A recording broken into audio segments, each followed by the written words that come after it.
Mapalad na tao, malapit nang magwakas ang aking buhay. Ngayon ay ibibigay ko sa iyo ang isang pambihirang kapalaran. Gumaling na ba ako? Matino na ang isip ko. Pakiramdam ko ay puno ng lakas ang buong katawan ko. Ito ba ang banal na lakas na ipinagkaloob sa akin ng Diyos Dragon? Teka, parang may iba pa akong kakayahan sa aking isip. Kailangan ko itong tuklasin ng dahan-dahan sa hinaharap. Xiao Feng. Nasaan ka? Huwag mo namang takutin si ate. Si Ate Xianglian yon. Dahil gumaling na ako, kailangan ko nang lumabas agad. Hindi ko siya dapat pag-alalahanin. Sa buong ngayon, siya lang ang may pinakatapat na puso para sa akin. Ah! Chen Feng, ikaw. Multo ka ba o tao?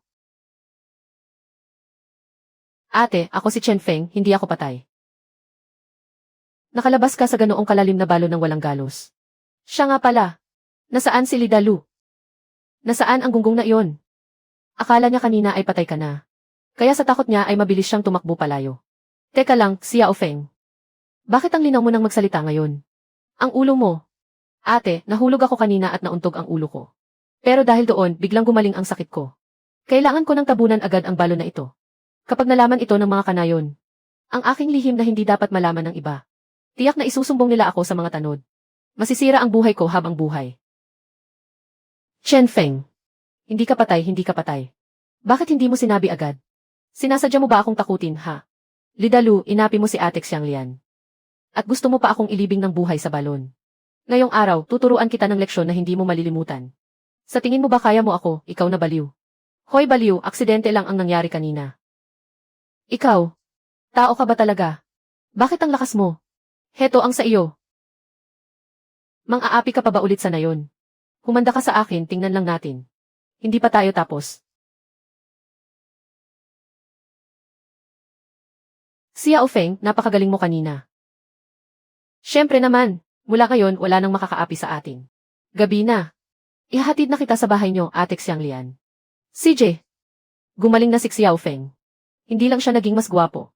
Puno rin ng sigla ang kanyang mga mata. Marunong pa siyang mag-alaga ng iba. Napakalambing niya talaga. Ayos ka lang ba, Ate Xianglian?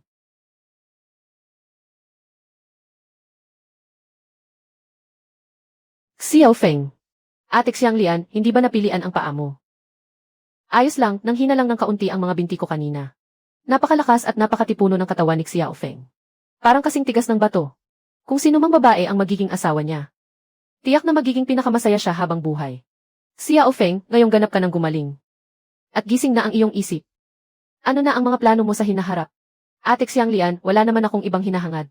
Ang gusto ko lang ay alagaan ka ng mabuti. Alagaan ako ng mabuti. Opo, noong ako ay baliw pa. Pinapagalitan at minumura ako ng mga tao sa nayon. At dering-diri sila sa akin. Ikaw lang ang hindi nandiri sa dumi ko. At hindi nag-isip na tanga ako. Ibinabahagi mo pa sa akin ang sarili mong pagkain. Ngayong may kakayahan na ako. Ikaw ang unang-una kong poprotektahan. At saka, lumaki rin ako sa tulong at pagkain ng buong nayon. Gagamitin ko ang lakas ko sa tamang paraan. Gusto kong tulungan ang ating nayon ng Chenja. Na umunlad ng sabay-sabay. At yumaman tayong lahat. Nako, hindi madaling yumaman. Ang masasabi nating nakatali ang buhay natin sa dagat na ito. Yung mga isdang pinaghirapan nating hulihin. Binabarat lang ng grupo ni Lidalu. Ilang barya lang ang ibinibigay nila bawat kilo. Kapag subukan naman nating ibenta sa bayan sa sarili nating paraan, haharangan ni Lidalu ang daan. At hindi talaga tayo papadaanin. Huwag kang mag-alala, Ate Xianglian. Dati kasi hindi pa malinaw ang isip ko. Kaya wala akong magawa sa kanila. Simula ngayon, nandito na ako. Wala nang makakapang-api sa mga tao sa nayon natin. Ako mismo ang hawi sa daang hinarangan ni Lidalu. Nagtitiwala ako sa iyo. Siya nga pala. Xiao Feng, saan ka matutulog ngayong gabi? Pinapasok na ng hangin ang lumang bahay mo. Gusto mo bang sa bahay ko muna matulog? May bakanting kwarto naman doon. Sige po, ate, susundin ko ang sinabi mo.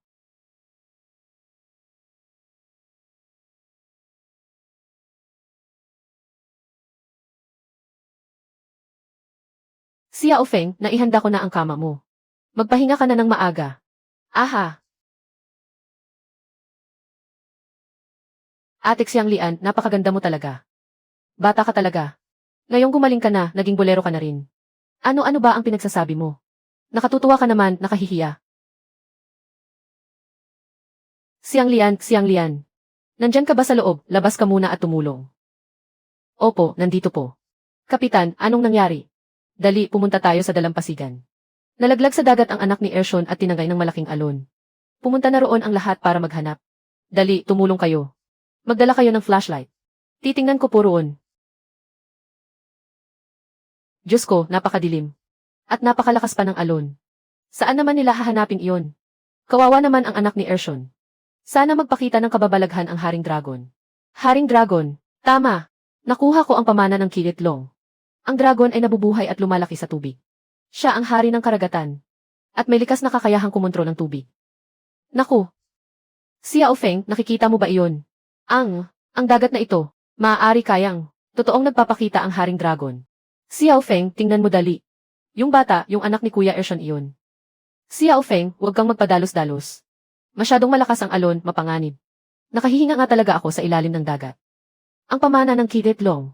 Napakalakas talaga nito. Nararamdaman ko rin na ang bawat isda sa karagatang ito ay tila nakahandang sumunod sa utos ko. Ibig sabihin nito, kahit anong mamahaling isda ay mahuhuli ko na mula ngayon. Yayaman na talaga ako. Hindi, kailangan ko munang iligtas ang bata. Saka ko naiisipin ang tungkol sa pera.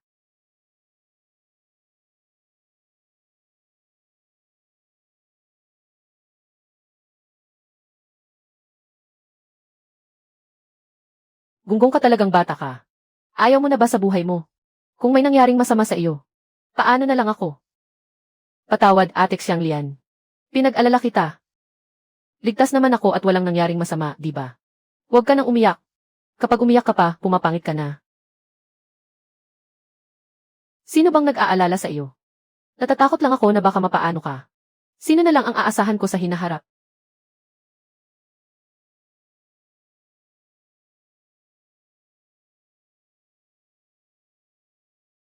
Xianglian, kamusta na si Xiao Feng?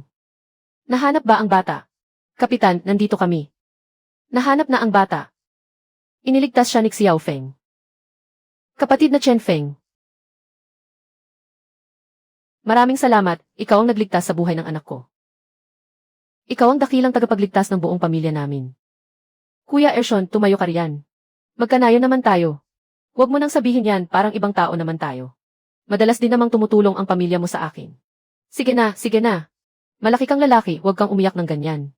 Ershon, huwag ka nang mag-aksaya ng oras. Bilisan mo, dalhin mo na ang bata sa ospital sa bayan para mapatingnan. Baka magkasakit siya dahil sa nainom na tubig. Tama, sa ospital nga.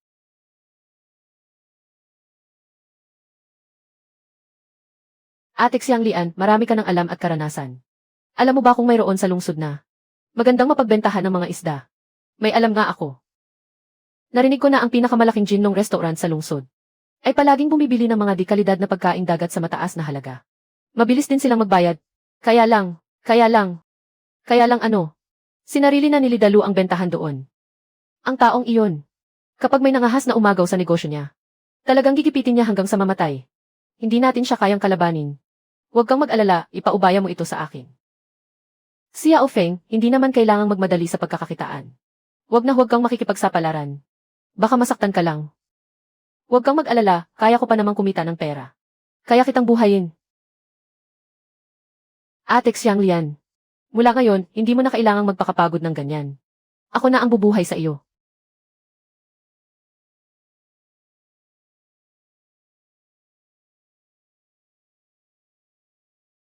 Nakakuha ako ng malaking ligaw na pagong. Mabebenta ito ng libo-libo, napakasustansya pa. Dahil lang dito, siguradong mabebenta natin ito sa magandang halaga sa lungsod. Kapag kumita na tayo ng pera, ibibili ko si Ate Xianglian ng napakaraming magagandang damit.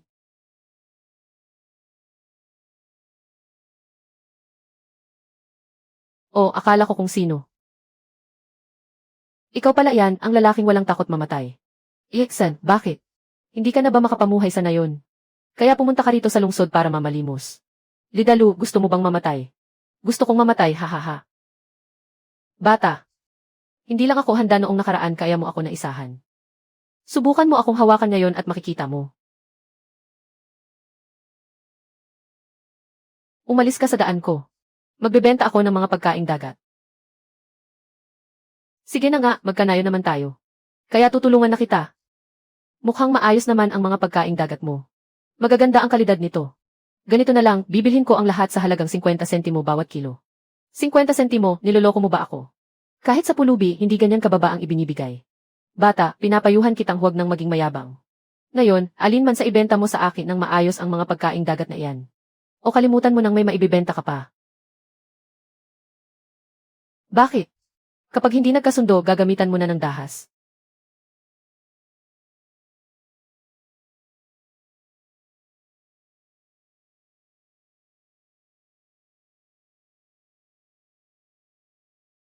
Ikaw lang ang naghahanap ng sakit ng ulo. Sinasabi ko sa iyo, teritoryo ito ng Jinlong Restaurant. Kapag nanggulo ka rito, sisigaw ako para humingi ng tulong. Ano ang nangyayari rito? Napakagaaga pa. Sino ang nangangahas na gumawa ng gulo sa harap ng aking Jinlong Restaurant? Boss Jin, kailangan niyo po kaming tulungan. Ang lalaking ito, hindi lang namimilit sa negosyo. Nananakit pa siya ng tao. Tingnan niyo po ang mga tauhan ko, binugbog niya ng ganyan. Magkakasabwat kayo. Yesue, ang dakilang boss ng Jinlong Restaurant. Nakikipagsabuatan pala sa ganitong uri ng maton. Para sama-samang pigaan ng pera kaming mga mahihirap na mamamayan. Wala talaga kayong konsensya. Mabuti pang itapon ko na lang ang mga pagkaing dagat na ito para ipakain sa aso. Kaysa ibenta sa inyo. Sandali, huminto ka riyan. Bata, linawin mo ang sinasabi mo. Kailan pa nandaraya ng pera ang isang Jin ba ihua? Inutusan mo si Lidalu na bilhin sa mababang halaga ang mga pagkaing dagat mula sa aming mga mangingisda. Hindi ba't ikaw ang nag-utos nyon?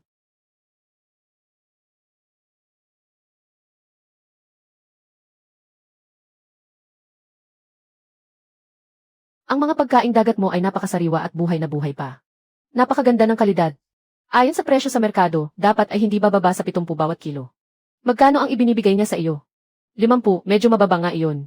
Pero sa negosyo, kailangan talagang may kumita ng pera. Hindi 50, kundi 50 sentimo lang. Ano, 50 sentimo? Lidalu, mabuti pang ipaliwanag mo sa akin kung ano ang nangyayari rito. Boss Jin, wala po talaga kaming magagawa rito. Si Boss Hilong. Si Boss Hilong ang nag-utos sa aming bilhin ito sa ganyang presyo. Haha, napakahusay naman ng Boss Hilong na iyan. Binili ng 50 sentimo tapos ibebenta sa akin. Nang 80, napakagandang negosyo nga naman. Bumalik ka at sabihin mo sa Hilong na iyan. Nasimula sa araw na ito. Hindi na kailangan ng Jinlong Restaurant ang mga pagkaing dagat niya. Bata, matindi ka. Sinira mo ang kabuhayan ng malaking boss na ito. Pagsisisihan mo ito. Kapatid, ihanda mo ang lahat ng mga pagkaing dagat na ito. At sumunod ka sa akin sa loob ng restaurant. Babayaran kita base sa presyo sa merkado. Sige po, Boss Jin. Pasensya na po kung napagbintangan kita kanina. Walang anuman, hindi mo naman alam. Hindi ko rin akalain na sila ay magiging ganito kasahol ngayon.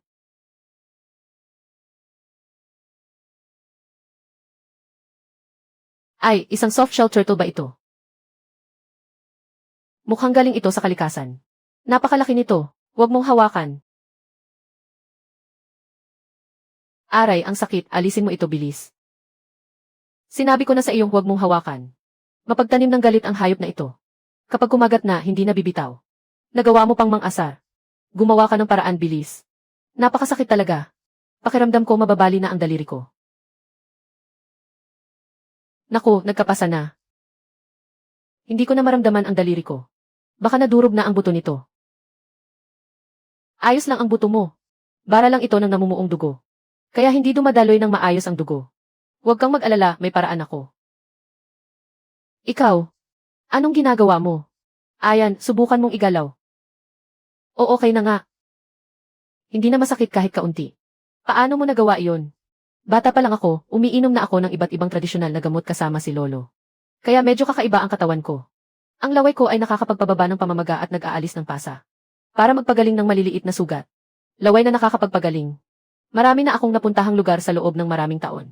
Pero ngayon lang ako nakarinig ng ganyang uri ng lunas. Napakahiwaga talaga ng pamana ng Dragon God. Hindi lang ito nakakakontrol ng tubig dagat. Kundi maging ang laway ko ay nagkaroon din ng kapangyarihang magpagaling. Dahil napakahusay mo pala. Siguradong hindi ka lalamangan ni ate sa buong kargamentong ito. Hindi kita hahayaang malugi. Halika. Sumunod ka sa akin sa opisina para mabayaran kita. May mga tauhan sa kusina na kukuha ng mga pagkaing dagat na ito. Xiao Feng, huwag kang tumayo ng napakalayo riyan. Halika rito, maupo ka sa tabi ni ate. Maihihiligin sanang pabor si ate sa iyo. Boss Jin. Kapag nabayaran na ako, kailangan ko nang umuwi agad. May mga gagawin pa ako sa bahay. Bakit ka nagmamadali? Takot ka bang kainin ka ng ate mo? Hindi naman po, paano mangyayari yon? Nakita ko kanina na mabisa pala ang laway mo. Sakto, may luma akong peklat sa katawan ko. Hindi talaga matanggal-tanggal. Pwede mo bang tulungan si ate na gamutin din ito?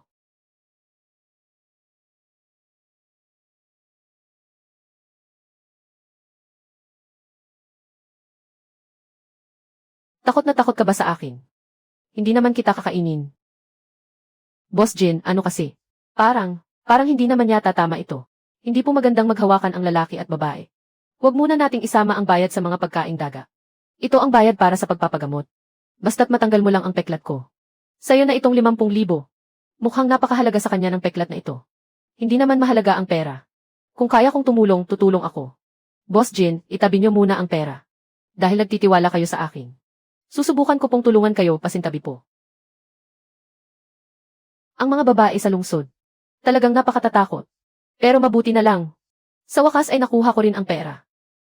Si Yao Feng, sa susunod na maghatid ka ng pagkaing dagat sa lungsod. Siguraduhin mong sabihan si ate ng maaga, ha? Tiyak na aasikasuhin ka ng mabuti ni ate.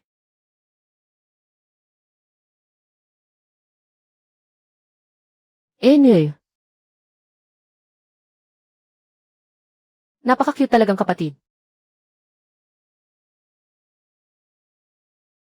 Bumili ako ng bagong damit para kay Ate Xianglian. At may natira pang ganito karaming pera. Tiyak na matutuwa siya ng sobra kapag nakita niya ito. Ah! Kapag pinrotektahan mo pa si Chen Feng, gigibain ko itong bulok mong bahay. Subukan mo lang. Hehehe, kapag sinabi ni Kuya Hilong na gigibain, gigibain talaga. Walang sinuman sa nayong ito ang mga ngahas na humarang. Hahaha.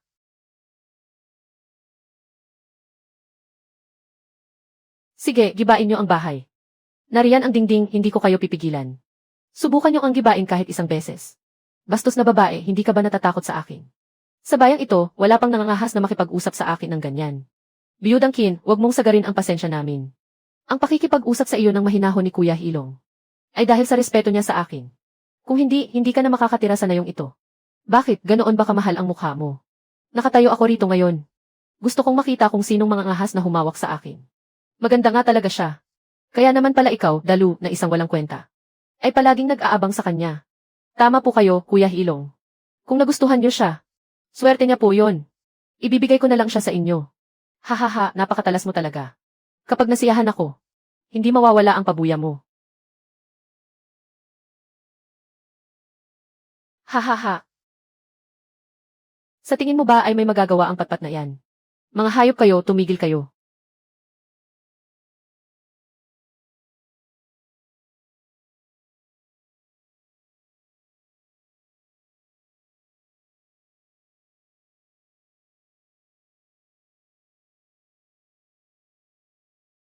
Ate Xianglian, okay ka lang ba? Okay lang ako. Si Yao Feng, umalis ka na rito bilis. Ikaw talaga ang sadya nilang guluhin. Huwag kang mag-alala, ako na ang bahala rito. Naghahanap kayo ng kamatayan. Hahaha. Sinira mo ang plano ko. Hindi pa nga kita sinisingil sa ginawa mo. Dahil lang ba naitulak mo ako? Akala mo ba ay kaya mo na kami? Niloloko nyo ang mga taga-nayon. Ang mga katulad nyo ay dapat mabulok sa kulungan. Nang loloko. Sino naman ang niloko ko? Sila mismo ang lumapit sa akin para magbenta. Huwag kang mag-imbento ng kwento. Malinaw na pinilit mo silang magbenta sa mababang presyo. Ano ngayon kung pilitin namin kayong magbenta sa amin? Pwe, ang dami mong satsat, buwisit. Lidalu, sugurin mo. Hindi ako naniniwalang hindi natin siya kayang dalawa.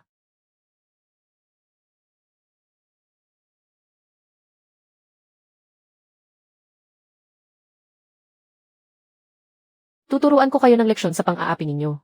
Tuturuan ko kayo sa mga kalokohan ninyo. Tama na, wag na. Mali na ako, aray ko.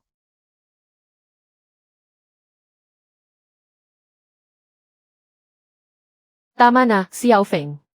Baka mapatay mo na sila kapag itinuloy mo pa. Mang-aapi pa ba kayo sa susunod? Ngayong araw, patayin mo na lang ako. Kundi hindi tayo matatapos dito. Kung matapang ka talaga, patayin mo ako. Hindi naman sa lahat ng oras ay nandito ka, di ba? Basta't nandito ako sa nayon. Huwag mo nang pangaraping makabenta ng isda. Titingnan ko lang kung sinong mga ahas na magbenta ng isda sa iyo. Naghahanap talaga kayo ng gulo. Humanda ka sa akin. Chen Feng, darating ang araw na paluluhurin at paghihingiin kita ng tawad. Huwag mo nang pansinin ang mga bastos at walang kwentang taong yan. May araw din tayo para harapin sila. Kailangan natin silang mahuli sa mismong akto. Kung hindi, patuloy lang silang mang-aapi ng iba.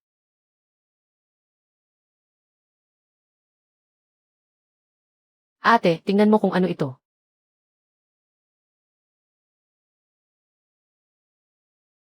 Ang daming pera nito. Siyempre naman, ang mga isdang nahuli natin ay talagang napakamahal. Teka, ano naman ito?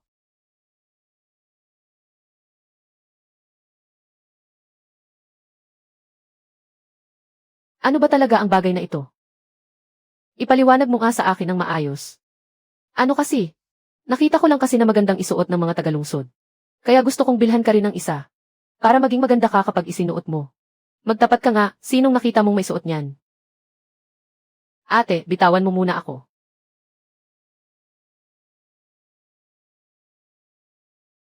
Napakakulit mo talaga. Hindi ko naman sinabing hindi ko isusuot para makita mo. Kain na tayo.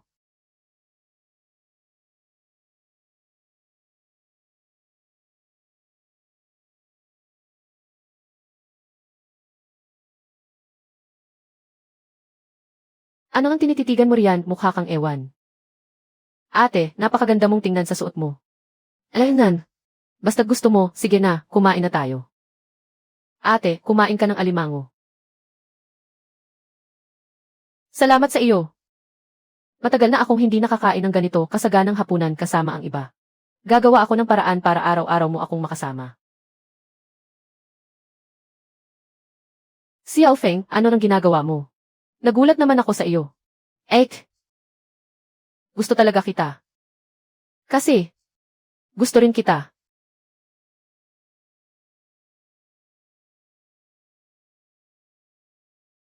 Xiao Feng, nasa bahay ka ba? May bisita sa ganitong oras.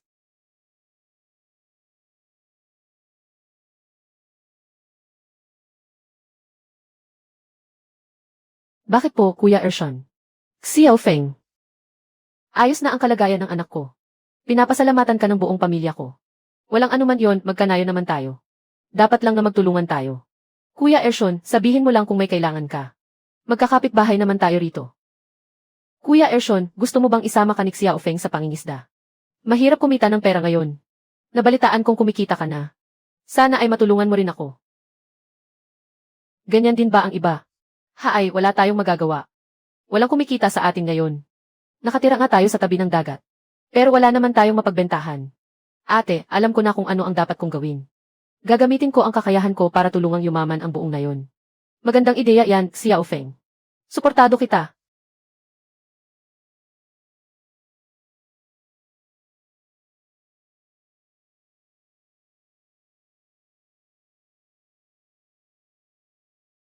Bakit, Xiao Feng? Bakit ganyan ka makatingin sa akin? Kasalanan nito ni Kuya Ershon. Tamang-tama talaga ang dating niya kagabi. Tuloy, hindi man lang ako nakapuntos. Wala ito, hindi lang ako nakatulog ng maayos kagabi. Halika na, Kuya Ershon, tuturuan kitang mangisda. Pagkatapos, sasamahan kitang magbenta ng isda. Tuturuan mo talaga ako, Chen Feng. Sige, tara na. Chen Feng, hindi ba ito ang dati nating pinangingisdaan? Gaano naman karaming isda ang makukuha natin dito? Hindi ba't madalas tayong umuuwing walang huli? Kuya Ershon, magtiwala ka sa akin. Siguradong uwi tayong punong-puno ang bangka ngayon. Hindi tayo uwing walang huli. Pumasok kayong lahat sa lambat ko.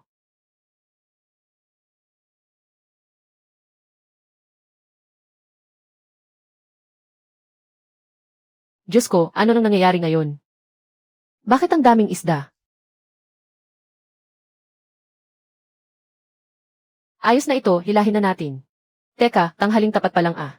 Hindi ba't karaniwang inaabot tayo ng ilang araw bago makahuli ng ganito? Kuya Ershon, magtiwala ka sa akin. Hindi mo ba nakita ang kawan ng mga isda sa ilalim kanina? Napakadami nila, halika. Sabay nating hilahin pataas. Naku po. Napakabigat naman ito.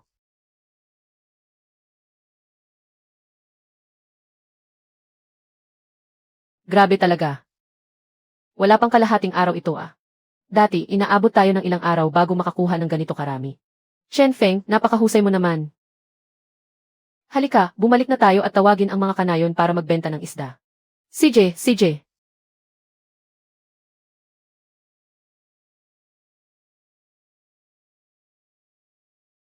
Kapitan, tingnan ninyo po ito. Ang isang biyaheng ito ay katumbas ng ilang araw nating pagod noon. Dahil ginagabayan tayo ni Chen Feng.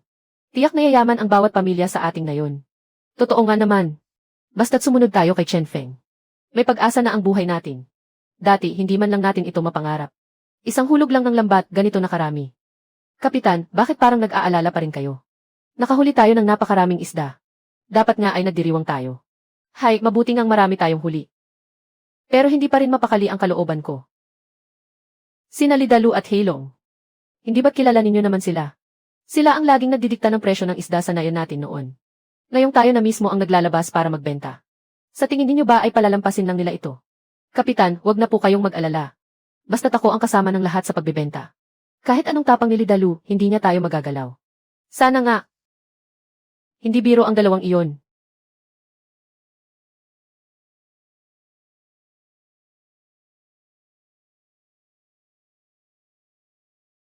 Lintik naman. Masyado nang mayayabang ang mga taga nayon ngayon. Ayaw na nilang ibenta sa atin ang mga isda. Sumusunod pa sila sa lalaking Chen na iyon papuntang Jinlong Restaurant. Ano nang dapat ikatakot, Jinlong Restaurant lang naman yan ah. Hindi ba sila natatakot kay Boss Hilong? Ang natitira na lang ay ang mga isdang tabang sa imbakan mo ng tubig. Nakuha na nila ang lahat ng lamang dagat. Hindi lang natin nalaman ang tungkol dito ngayon. Kaya nakalusot sila. Sa susunod na pumunta sila roon. Tingnan ninyo kung paano ko sila tuturuan ng leksyon. Ipakikita ko sa kanila. Kung sino ang tunay na nagmamay-ari ng daanang ito. Ha ha ha.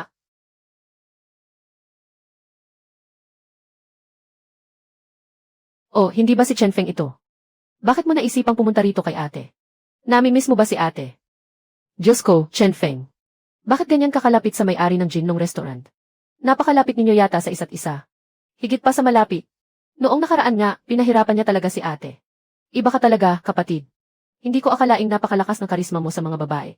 Kuya Ershon, huwag kang maniwala sa mga biro niya. Boss Jin, huwag naman po kayong magbiro ng ganyan. Seryosong negosyo po ang pinag-usapan natin noon. Sige na. Hindi na kita bibiruin. Sige na, ipasok ninyo na ang mga isda para matingnan ko. Kung maganda ang kalidad, bibilhin ko ang lahat. Kuya Ershon, naintindihan mo na ba ngayon? Nagnenegosyo lang kami ni Boss Jin. Wala nang iba pa. Ganoon pala. Akala ko pa naman ay kayo na ni Boss Jin. Kinabahan ako doon. Hindi naman masamang maging tayo, di ba? Depende na lang kung gusto ng Xiao Feng natin. Boss Jin, wag mo na po akong biruin.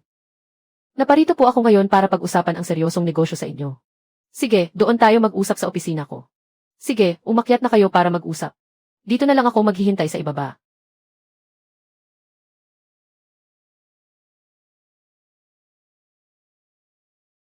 Sige, sabihin mo na kung ano ang pag-usapan natin. Boss Jin.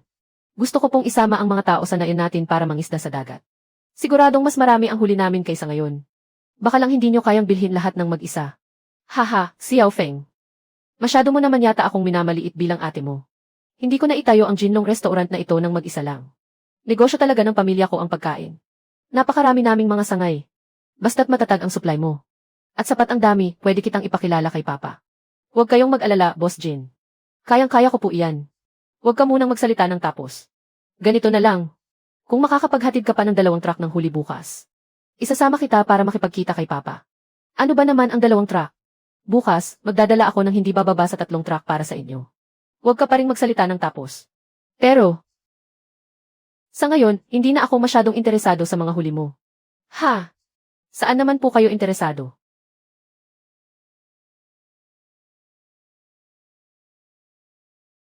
Siyempre, interesado ako sa iyo. Boss Jin, tigilan niyo na po ang pagbibiro. Ate, nandyan ka ba sa loob?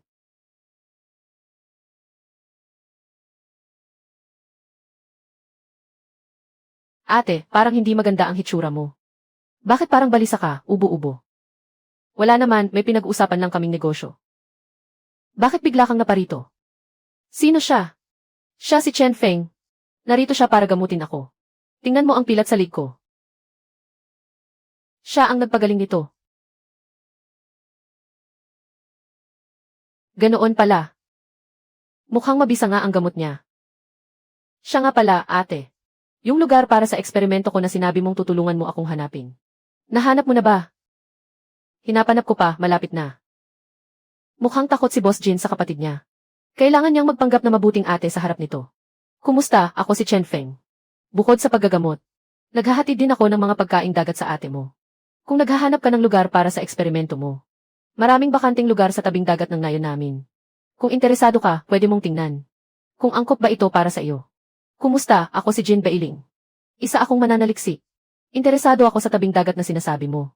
Pwede mo ba akong samahan doon ngayon? Bailing, gabi na ngayon. Mapanganib pumunta sa tabing dagat kapag gabi. Bukas na lang kapag naghatid na si Chen Feng ng mga huli. Pasamahin mo na lang siya sa iyo. Sige, bukas na lang. Sige po, darating ako ng maaga bukas. Boss Jin, mananaliksik Jin. Mauuna na po akong umuwi. Maghanap ka ng mag-aayos ng kwarto para sa kapatid ko. Bukas ay maghahatid ulit ng mga huli si Chen Feng. Ayusin mo ang taong tatanggap ng mga huli, huwag mo muna silang papagbakasyonin.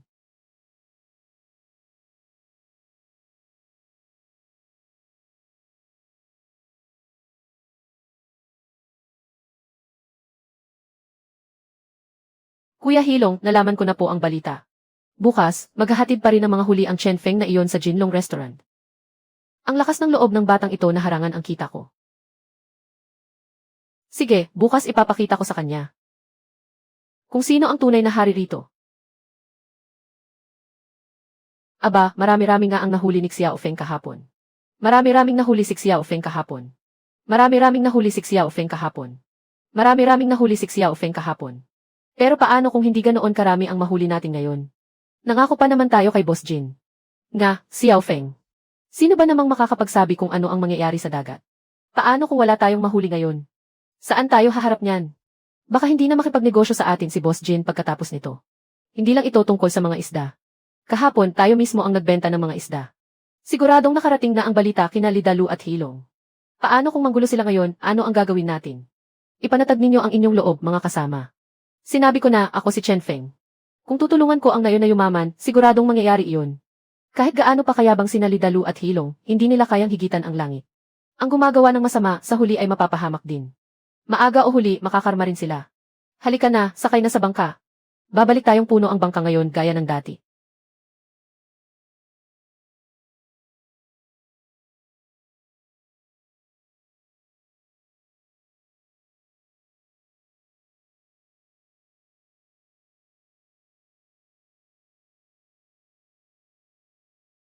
Hilong, anong ginagawa ninyo rito? Nangingisda. Sa inyo ba ang dagat na ito? Kung nakakapunta kayo rito, bakit hindi pwede ang tulad ko? Nangingisda. Bakit may dala kayong napakaraming bato sa bangka ninyo? Hahaha. Nangingisda gamit ang bato. Pangingisda pa rin iyon. Gusto kong mangisda ng ganito, pakialam mo. May pakialam ka ba? Nandito ka lang talaga para manggulo. Chen Feng, huwag kang magbintang dyan. Hindi ako nagnanakaw at hindi ako nang aagaw. Anong batas ba ang nilabag ko sa pagtapon ng ilang bato sa dagat? Tawagin mo ang mga tanod para arestuhin ako. Mga kasama, ilayo ninyo ng kaunti ang mga bangka. Lumayo tayo sa kanila. Hilong. Napakasama ng ugali mo. Sinisira mo ang kabuhayan ng buong nayon natin. Matanda, magsalita ka ng may ebidensya. May nilabag ba akong batas? Ano ang magagawa ninyo sa akin?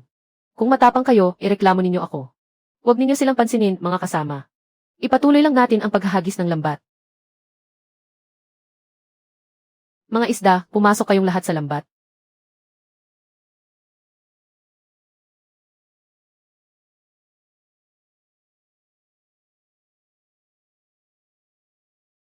Dapat sapat na ang kapangyarihan ng Diyos na dragon na ginamit ko, hindi ba? Iyon lang ang magagawa ko sa ngayon. Nangako ako sa kanila. Kailangang maihatid ito ng maaga ngayon. Mga kasama, ilahin na ang lambat. Gusto mo bang maghintay pa tayo ng kaunti, Xiao Feng? Nga. Ilang oras pa lang naman ang nakakalipas. Hindi ba masyado pang maaga? Xiao Feng, bakit hindi muna natin hintayin? Ang grupo ni Hilong kanina. Walang tigil sa pagtapon ng mga bato roon. Ilang oras na nating nakababa ang lambat. Baka wala tayong mahuli niyan. Ay naku, hinahila na agad ang lambat.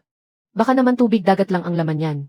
Kung makakahuli sila ng isda gamit yan, magha-handstand ako. Ha, narinig mo ba iyon, Chen Feng? Sinabi ng kasama ko. Kung makakahuli ka ng isda, magha-handstand siya. Ha ha ha. Huwag ninyo silang pansinin, hilahin lang. Sa pagkakataong ito, talo ka sa akin, Hiilong. Pero sa susunod, kailangan kong mag-isip ng magandang dahilan. Kung palagi tayong makakahuli ng ganito karami, madali silang magdududa. Ha ha ha.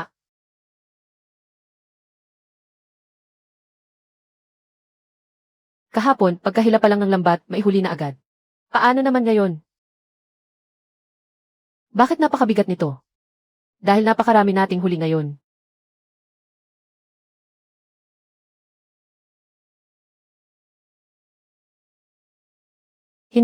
Hindi maaari. Paano nangyari ito?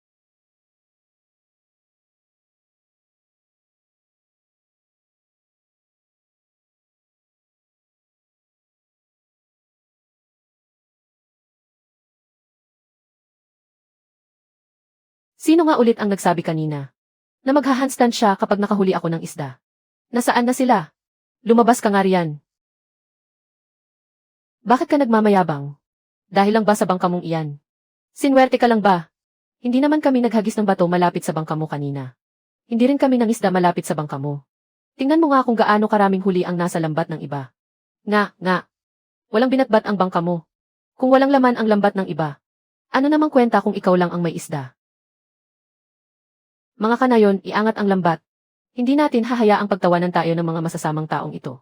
Binabantayan tayo ng Diyos ang Mazu mula sa itaas. Pinoprotektahan niya ang mga tapat at mabubuting tao tulad natin. Iangat ang lambat. Naniniwala kami sa Diyos ang Mazu. Tama. Pinoprotektahan ng Diyos ang Mazu ang mga mabubuting tao. Iangat ang lambat, iangat na. Iangat na natin.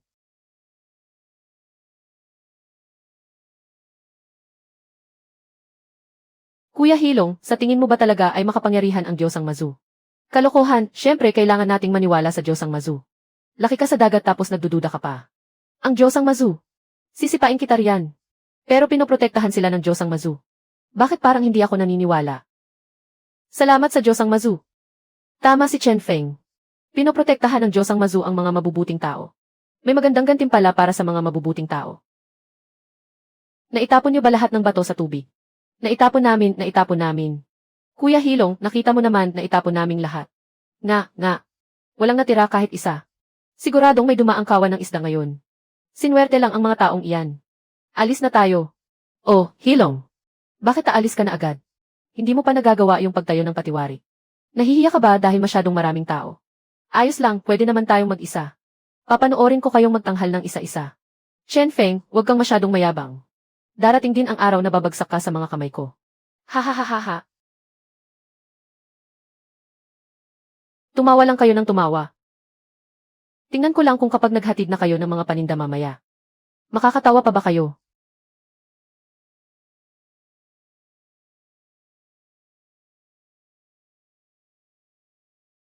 Sige, ito na muna ang ikarga natin ngayon.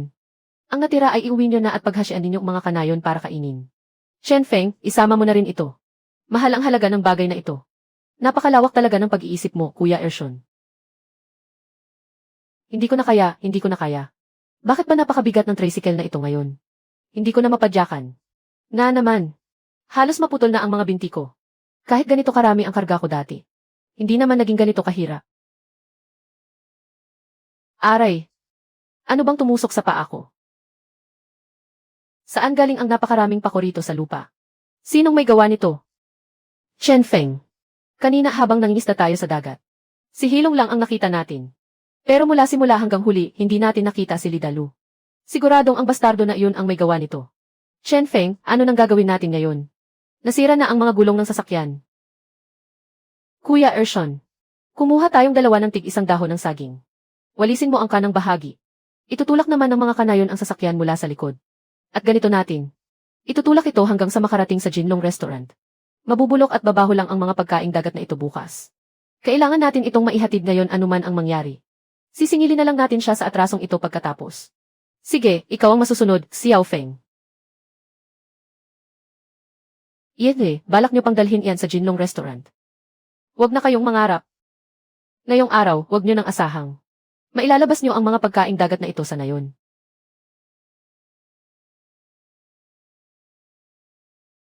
Ano ba nang pinaggagawa ninyo? Isang tao lang, hindi niyo pa mabantayan ng maayos. Nawawala ang kapatid ko. Bakit walang man lang nagsabi sa akin? Boss, kakahawak ko lang sa kama sa kwarto ni Binibining Bailing. Mainit-init pa ito. Mukhang kaalis lang niya. Boss, bilisan niyo pong hanapin si Kapitan Liu. Isang mananaliksik si Binibining Bailing. Tiyak na tutulungan nila tayong hanapin siya. Tama ang sinabi mo. Bilisan mo. Magtawag ka agad ng tao para hanapin si Kapitan Liu. Pakiusapan siyang tulungang hanapin ang kapatid ko.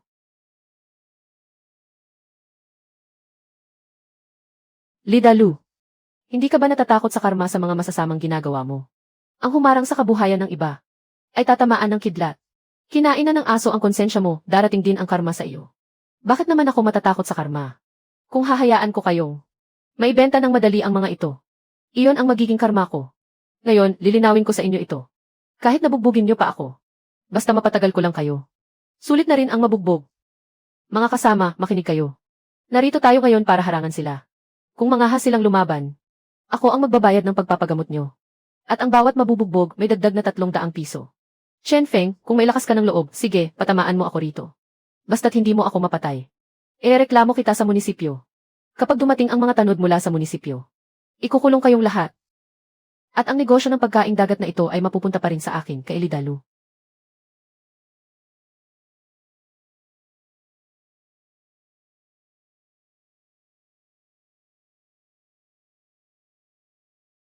Si Jin Bailing ba iyon? Huwag kayong maingay, tingnan muna natin kung ano nang gagawin ni Jin Bailing. Naparito ako para hanapin si Chen Feng. May usapan kami na pupunta sa dalampasigan para tingnan ang lugar ng eksperimento. Bantayan ninyong dalawa siya. Huwag niyo siyang hahayaang makatakas. Para hindi siya makagawa ng gulo. Kuya Dalu, napakaganda naman ng babaeng ito. Pwede ba nating sinipa ba ng kabayo ang utak mo para galawin siya? Kapag ginalaw mo siya, lalaban talaga ang mga taga na yon at bubugbugin ka.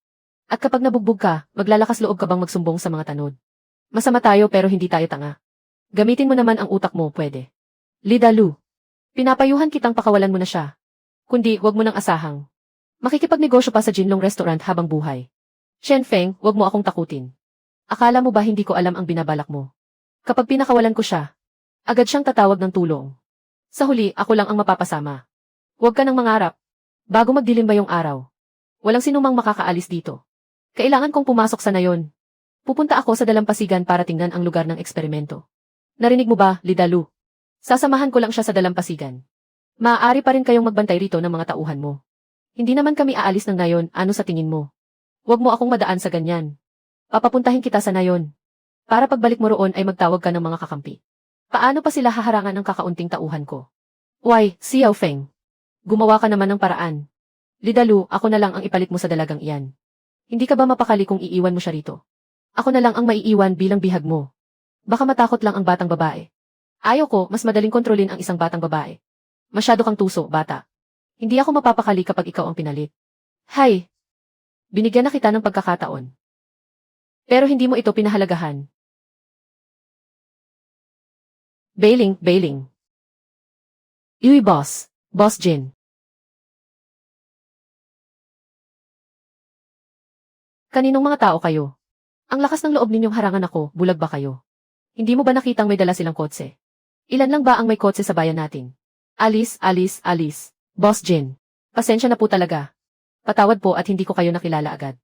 Huwag po kayong mag-alala. Ligtas po ang kapatid ninyo rito sa amin. Kahit dulo ng daliri niya, hindi ko hinawakan. Bailing, okay ka lang ba? Nasaktan ka ba? Ikaw talagang bata ka. Bakit hindi ka man lang nagsabi kay ate bago ka umalis? Nainip na po ako sa kahihintay. Kaya naisipan kong hanapin na lang si Chen Feng ng mag-isa. Para tingnan ang lugar ng eksperimento. Hindi ko akalaing haharangin ako sa daan. Ayaw nila akong paalisin. Sino ang humarang sa iyo? Hinaharangan niya ako at ayaw akong paalisin. Ayaw rin niyang payagang maghatid ng seafood si Chen Feng. Naabala tuloy ang pananaliksik ko. Mananaliksik Jin. Sa wakas, nahanap din kita. Nag-aalala na ng husto ang mga nakatataas. Ngayon ay may mayuulat na ako pagbalik ko. Kapitan Liu, pasensya na po sa naidulot kong abala. Gusto ko lang naman talagang hanapin si Chen Feng. Para pagkatapos niyang maghatid ng isda, ay sasamahan niya ako sa dalampasigan para tingnan ang lugar ng eksperimento. Babalik din naman ako agad pagkatapos. Hindi ko akalain na haharangan ako sa daan at kikitilin ang aking kalayaan. Kaya hindi ako makaalis. Kikitilin ang kalayaan ng isang mananaliksik. Ang mismong kalayaan niya. Sino ang gumawa nito? Ang mga mananaliksik ngayon ay napakahalagang yaman ng bansa natin. Sino ang may lakas ng loob na gumawa nito? Kapitan Liu, si Lidalu po ang may gawa nito. Nagkalat siya ng mga pako sa daan. Kaya nabutasan ang 8 naming tricycle. Nagsama pa siya ng mga tauhan para harangan ang daan. Para hindi kami makapaghatid ng seafood. At ayaw rin nilang paalisin ang babaeng ito. Kapitan Liu, pakinggan niyo po muna ang paliwanag ko. Nagbibiro lang naman po ako. Hindi ko po talaga alam na mananaliksik pala siya. Huwag mo akong daanin sa ganyan. Ang mga ginawa ninyo ngayong araw ay sapat na para sa inyong lahat na makulong sa presinto ng bayan. Kuya Hilong, may masamang balita. Hinuli si Kuya Lu ni Kapitan Liu. Dinala siya sa presinto ng bayan. Buwisit, hindi pwedeng magpatuloy ang ganito. Maghanda ka ng ilang bagay para sa akin. Kailangan kong makipagkita kay Ginoong Jin Kilong. Xiao Feng, tungkol sa nangyari ngayong araw. Humihingi ako ng pasensya para sa kapatid ko. Naabala ka patuloy. Wala po iyon, Ate Jin.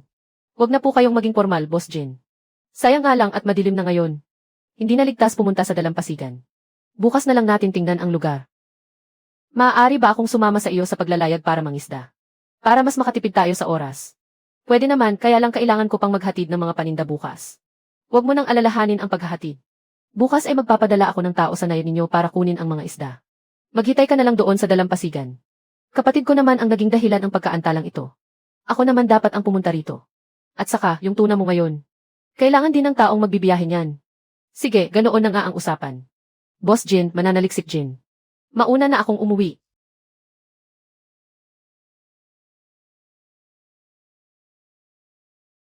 Ate Xianglian, anong nangyari sa iyo?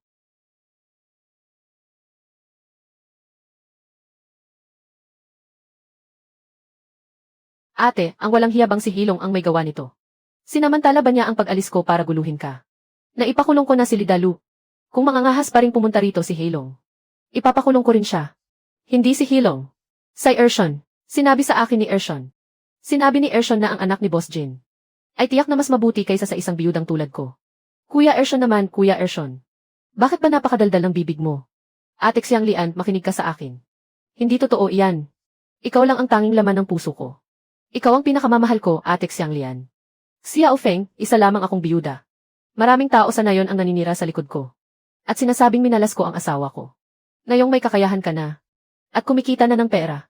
Kung may magustuhan ka mang iba, hindi lang talaga ako karapat-dapat. Sinong nagsabing hindi ka karapat-dapat? Ate, makinig ka sa akin. Iniligtas mo lang ako, Ate Xianglian. Kung wala ang pagkaing ibinigay mo sa akin noon, matagal na akong namatay sa gutom sa labas ng nayon. Pakakasalan kita, tiyak na pakakasalan kita. Xiao Feng. Isang malaking biyaya sa buhay ko ang makilala ka. Palagi kitang aalagaan.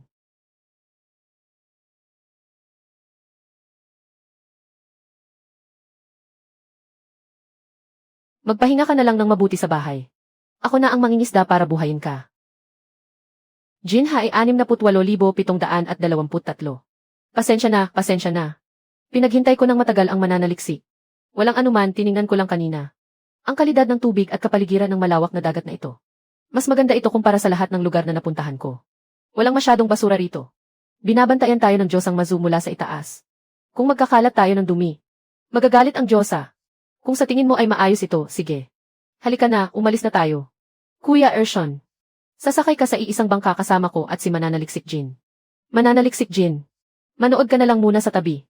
Ang gawa ang nagpapatunay sa katotohanan. Hindi ako naparito para lang mamasyal. Gusto kong sumama sa inyo sa pangingisda. Mananaliksik Jin. Kung ano ang gusto mo, masusunod. Sakay na. Mananaliksik Jin. Ano ba talaga ang eksperimentong ginagawa mo? Gumagawa ako ng pananaliksik sa pagpaparami ng isda. Sa ngayon, kailangan kong obserbahan ang mga gusto ng mga ligaw na isda at ang kanilang mga gawi sa buhay upang maitala ang mga datos. Kapag gumawa na kami ng eksperimento sa artipisyal na pagpaparami, may magagamit kaming batayan. Napakabuti naman kung ganoon. May magandang dahilan na ako ngayon. Kahit gaano karaming isda ang mahuli ko sa hinaharap. Sasabihin ko na lang na ito ang paraang itinuro sa akin ni Mananaliksik Jin. At walang magtataka. Sana ay gabayan mo pa ako sa susunod. Walang anuman, magtulungan tayo. Halika. Mananaliksik Jin. Kung magpaparami tayo ng isda, anong isda ang mahal at hindi madaling mamatay? Hindi ko masyadong alam kung alin ang mahal. Palagay ko ay mas alam iyan ng ate mo kaysa sa akin. Sabihin mo muna sa akin kung alin ang madaling alagaan. Marami raw ang madaling alagaan at buhayin. Tulad ng yellow croaker, black croaker at lapu-lapu. Maliban sa lapu-lapu na medyo mahirap alagaan. Ang ibang isda naman ay matitibay at hindi sensitibo. Marami niyan sa dagat natin dito. Salamat. Napakalaki ng halaga ng mga impormasyong ito para sa akin. Hindi ko akalaing umingiti rin pala siya. At sa totoo lang, napakaganda niya kapag umingiti. Ngayon ko lang nakita na ang mga isda mismo ang lumalapit sa tabi ng bangka. May partikular kayang dahilan kung bakit nangyayari ito. Hindi ko naman pwedeng sabihin sa kanya na ako ang Dragon King, di ba? Baka dahil po ito sa bangka, Mananaliksik Jin. Sa anong uri ng kahoy gawa ang bangkang ito? Gawa ito sa lumang kahoy ng bangka noon. Ang mga lumang bangka ay gawa sa kahoy na China berry. Ito ang kahoy na ginagamit ng mga matatanda sa nayon natin para gumawa ng bangka. Oras na. Kailangan na nating hilahin ang lambat. Mananaliksik Jin. Tatawagin ko lang si Kuya Ershon at ang iba pa para tumulong. Napakabigat ng lambat na ito. Baka hindi kayanin ang lakas mo bilang isang babae. Huwag mo akong maliitin. Malakas din ako. Halika, sabay nating hilahin.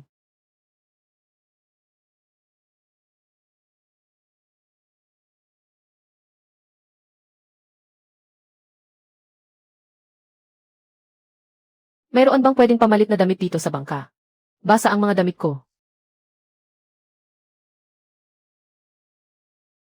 May mga sako sa loob ng kabina. Malilinis naman at may mga kagamitan doon. Gupitin mo at tahiin. Pwede na iyong pagtiyagaan bilang damit.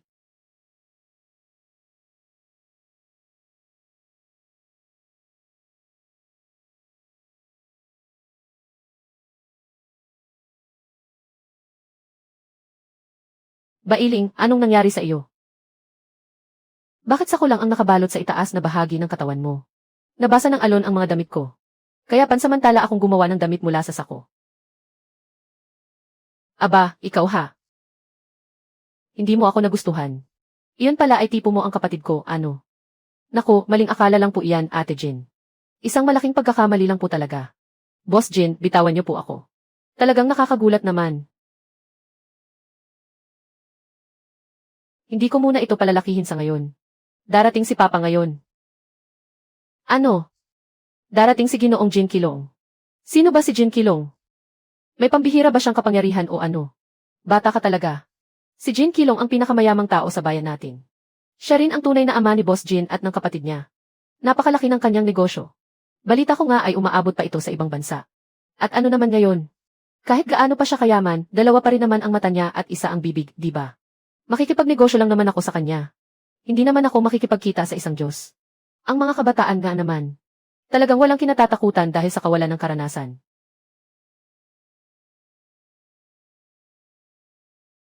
Tama ang sinabi ng kabataang iyan. Isa lamang akong negosyante.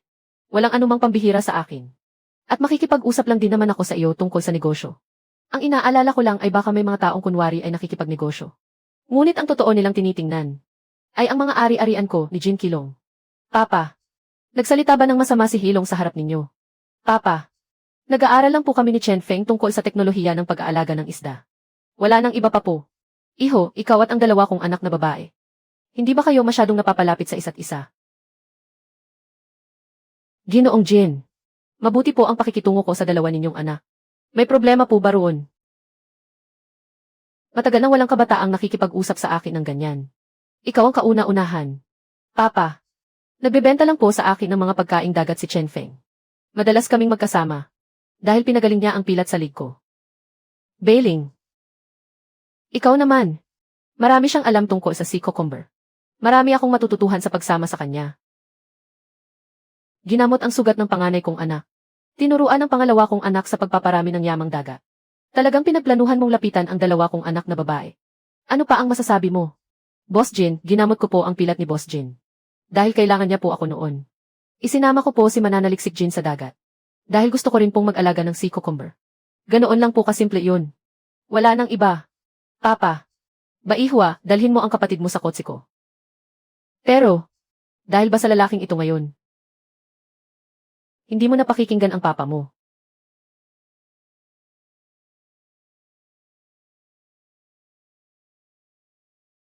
Boss Jin. May sinabi po ba sa inyo si Hilong? Hindi ako nagsisinungaling ah. Sinasabi ko lang na may masama kang balak sa paglapit sa dalawang anak ni Boss Jin. Bakit, hindi ba totoo? Boss Jin, isa lang po akong mangingisda sa nayon. Medyo may alam lang po akong kaunting kakayahan. Kaya nagustuhan ng dalawang binibini ang trabaho ko. Tungkol naman sa dalawa ninyong anak, wala po akong ganoong intensyon. Kahit kaunti po, wala. Gusto ko lang pong magnegosyo ng mga pagkaing dagat. At kumita gamit ang sarili kong kakayahan. Kung ganoon, sabihin mo nga, paano mo balak patakbuhin ang negosyo mong ito? Medyo magaling po ako sa pangingisda. At maganda naman po ang huli ko araw-araw. Pero nag-iisip din po ako. Darating ang araw na maubos din ang mga isda sa dagat. Paano na kami sa hinaharap? Sakto namang dumating si Mananaliksik Jin. At ang pinag-aaralan niya ay ang pagpaparami ng isda sa dagat. Gusto ko pong makipagtulungan sa kanya para maintindihan ng mabuti ang tungkol sa pagpaparami ng isda. Sa hinaharap, hindi lang pangingisda ang gagawin ng mga tao sa nayon, kundi makakapag-alaga na rin sila ng isda. Ito po ay isang marangal na gawain. Hindi ko po talaga hinahangad na maging manugang ninyo. Na wala kang ganoong intensyon sa dalawa kong anak. Paniniwalaan muna kita riyan. Pero, interesado ako ngayon sa mga plano mo. Dahil dyan, pag-isipan mo uli ang tungkol sa dalawa kong anak.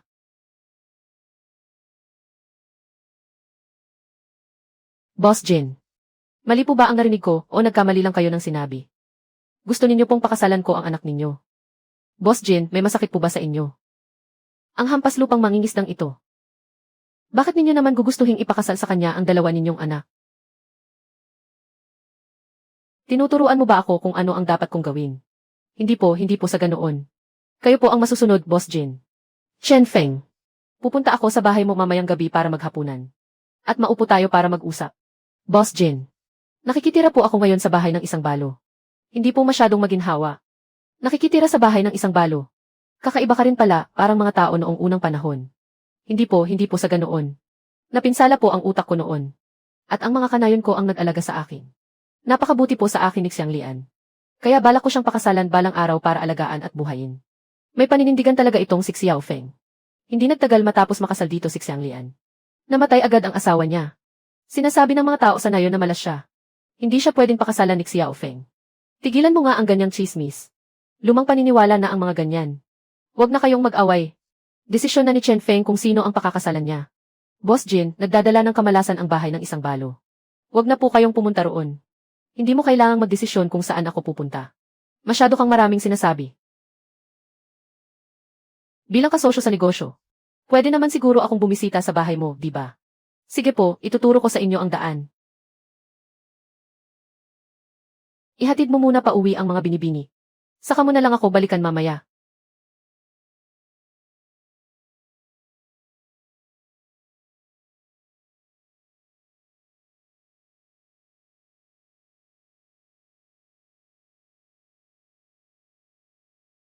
Ate Xiang Lian, nandito na ako. Nandyan na pala si Xiao Feng. Xiao Feng, bakit ang aga mo yata ngayon?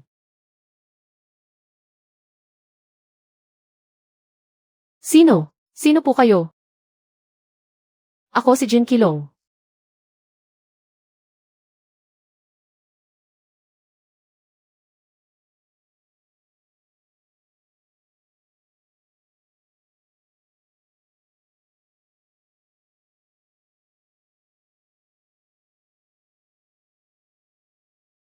Dahil ba sa kanya? Kaya tinanggihan mo ang dalawa kong anak na babae. Opo. Dapat matuto tayong tumanaw ng utang na loob. Noong may sakit pa ako sa isip. Kung hindi dahil sa pag-aalaga sa akin ni Ate Xiang Lian. Baka matagal na akong patay. Napakabuti niya sa akin. Kaya siya lang ang pakakasalan ko sa buhay na ito. Dapat ko siyang panagutan. Magaling kang magluto. Chen Feng. Kung ipipilit mong pakasalan ang babaeng ito, baka hindi na ako makipagtulungan sa iyo. Napakalaki ng buong industriya ng lamang dagat. At bilang isang tagalabas, hindi mo naman magagamit ang mga ari-arian ko ng walang kapalit. Negosyo lang, walang personalan. Sana ay maintindihan mo. Xiao Feng, tayong dalawa. Hindi pa naman tayo kasal.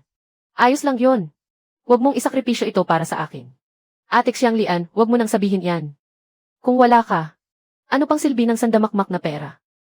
Boss Jin, mas pipiliin ko pang pakawalan ang pagkakataong ito.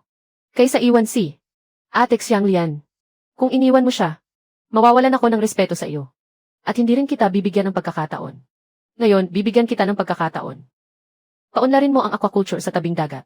Ang mga lamang dagat mo ngayon, pati na rin ang mga makukuha mo sa hinaharap, ay pwede mong ibenta sa pamamagitan ng aking mga distribution channel. Maraming salamat po, Boss Jin. Salamat po sa pagkakataong ibinigay ninyo. Walang anuman, haha. Huwag kang magpasalamat sa akin. Tinutulungan ko lang ang sarili ko noong ako ay bata pa. Sa susunod, kung may pagkakataon, madalas akong kakain dito sa inyo. Sana ay huwag mong masamain. Ate Xianglian, anong nangyari sa iyo? Bakit ka umiiyak? Wala ito, masyado lang akong naantig. Xiao Feng, hindi ko talaga akalain na para sa akin. Ang napakalaking pagkakataon mula kay Boss Jin ay nagawa mong tanggihan. Ate, huwag ka nang umiyak. Alam ko ang ginagawa ko. Kapag natapos na natin ang abalang panahong ito, pupuntahan ko ang kapitan ng nayon. Hahayaan ko siyang sumaksi sa harap ng buong nayon. Para sa ating dalawa. At magdaraos tayo ng isang marangyang kasal. Ikaw talagang loko-loko. Seryoso ako. Sa panahon ngayon, kung magsasama tayo ng walang kasal, baka mapagbintangan pa tayo. Ng kasong bigamya, mahirap na. Kapag nasimulan na ang sinasabi ni Boss Jin na proyekto sa pag-aalaga ng isda, aasikasuhin na natin ang kasal natin.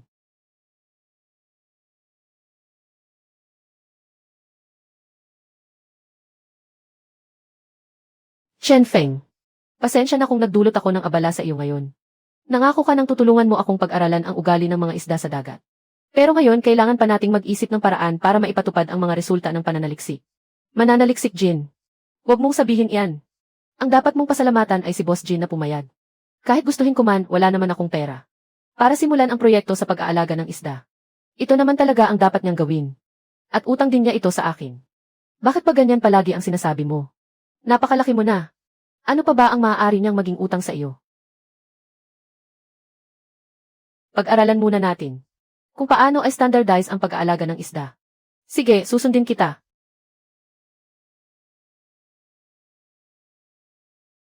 Ganito lang, ayos na. Bagaman hindi malaki ang sakop nito.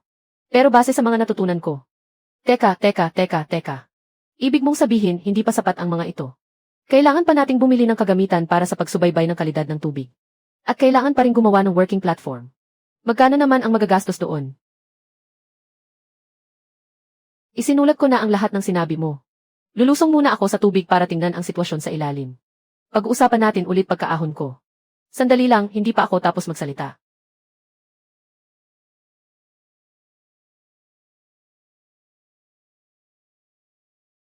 Sabi ng mga isdang ito, masyadong mataas ang temperatura sa may baybayin kamakailan. Kung hindi ko lang sila tinawag, hindi sila papayag na lumapit sa bahaging ito ng dagat. Nakaapekto na ang temperatura ng tubig sa kanilang paghahanap ng pagkain at pagpaparami. Mukhang ang pagtatayo ng ganitong negosyo ay hindi talaga ganoon kadali. Hindi sapat na bakuran lang ito ng lambat. Ang temperatura ng tubig, kalidad ng tubig at pagkain, lahat iyan ay mahalaga. Ang mga kagamitang sinasabi ni Jin Bailing. Mukhang kailangan talaga nating gawa ng paraan para makuha.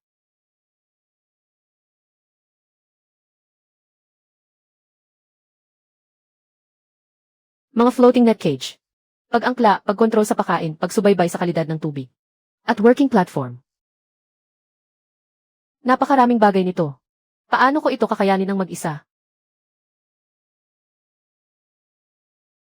Xiao Feng, bakit hindi ka magtanong sa mga taga na yun? Sa totoo lang, pwede mong lapitan si Hilong. Maraming taon na siyang nag-aalaga ng isda sa dam. Kahit magkaiba ang tabang at alat na tubig, may mga paraan pa rin sa pag-aalaga ng isda na pwede mong kopyahin. Ate, hindi ko pwedeng lapitan si Hilong. Nandito na si Xiao Feng.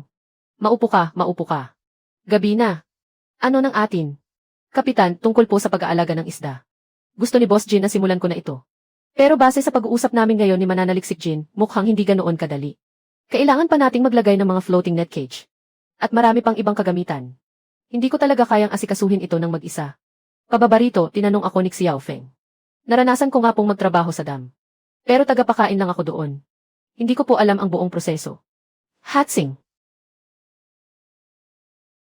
Kuya Hilong, lumiban po sa trabaho si Lidanyo ngayon. Ako muna ang papalit sa kanya sa dam. Ipinapaalam ko lang po sa inyo. CJ. Bantayan mong mabuti ang dam, ha? Buwisit na panahon ito.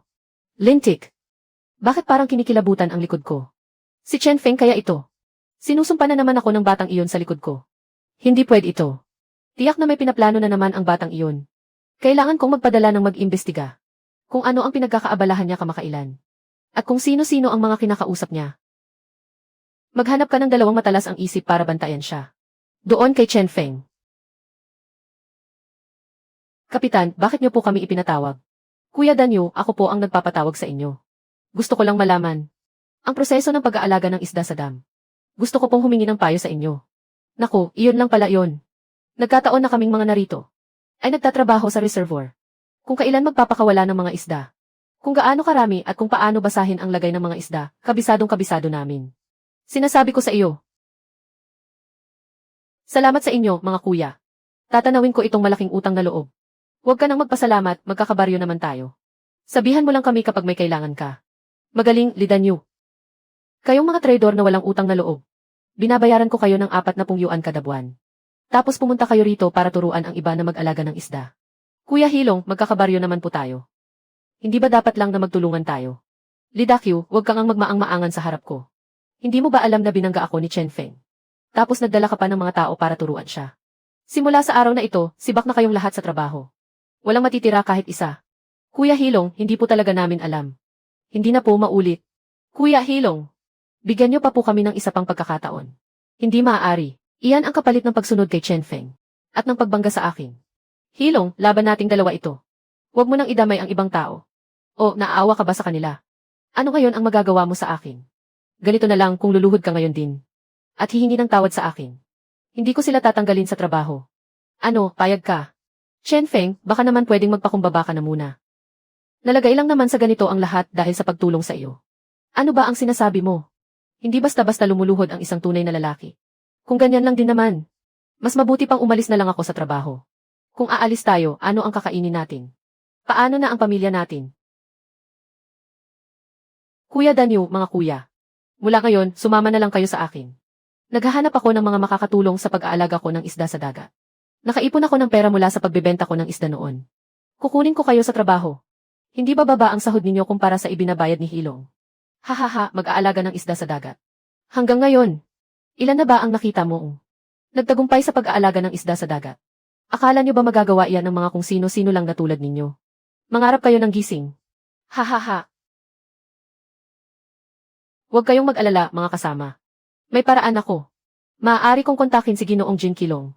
Naitabi ko pa ang kinita ko sa pagbebenta ng mga pagkaing dagat. Sapat iyon para sa sahod ninyo sa loob ng halos 1 taon. Paano naman pagkatapos ng 1 taon? Chen Feng, hindi naman sa hindi kami naniniwala sa iyo. Pero ang pag-aalaga ng isda sa dagat ay wala pa talagang gaanong matagumpay na halimbawa hanggang ngayon. Wala naman tayong alam sa teknikal na bahagi niyan. Kapag naubos na ang pera at walang napalaking isda, hindi ba't mapupunta lang sa wala ang lahat? Huwag ninyong alalahanin ang tungkol sa teknikal na bahagi. Nariyan naman si Mananaliksik Jin. Isa siyang tunay at lisensyadong mananaliksik. Dalubhasa siya sa larangang ito. Tayo ang magiging mga unang susubok nito. Sana ay magtiwala kayo sa akin. Basta't nagkakaisa tayo. Tiyak na magtatagumpay tayo.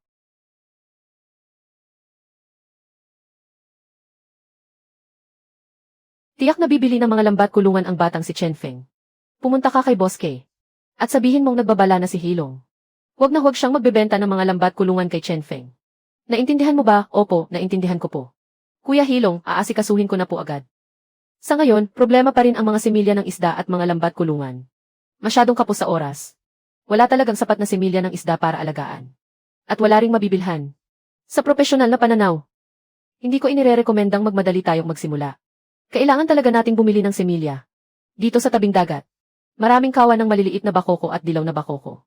Marami ring maliliit na lapu-lapu sa ilalim ng tubig. Kung sisisid tayo para manghuli, marami tayong makukuha. Pero medyo mainit ang temperatura ng tubig sa tabing dagat. Malaking problema ang survival rate ng mga isda. Nabanggit ko na dati na kailangan ng pagsusuri sa kalidad ng tubig. At ang temperatura ang isa sa mga pangunahing basehan. Alam ko yan. Noong nag-aalaga kami ng isda sa dam dati. Naranasan ko na rin ang ganyang sitwasyon. Kapag natural na mainit ang tubig, Tumitihaya ang mga tiyan nila. Pagkatapos, pinahaba namin ang lambat sa ilalim ng fish cage. Para makalangway ang mga isda pababa. Mas malalim kasi ang tubig, mas malamig ang temperatura. Magandang paraan yan. Totoong mas malamig ang tubig kapag mas malalim. Pero ang gamit nating lambat na nilon ngayon, madaling masira kapag matagal na nakababad sa dagat. Ipaubayan niyo na sa akin yan. Nasubukan ko na ito noon. Gumawa ako ng lambat gamit ang lubid mula sa balat ng puno ng palma. Hindi nabubulok ang bagay na iyan kahit mababad sa tubig. Medyo matrabaho lang gawin. Sige, ganyan na nga ang gagawin natin. Kuya Ershon, maglayag ka pa rin kasama ang mga bangka para mangisda. Para mapanatili ang kita ng nayon natin. Kuya Danyo, magsama ka ng mga tao para gumawa ng lambat na gawa sa palma.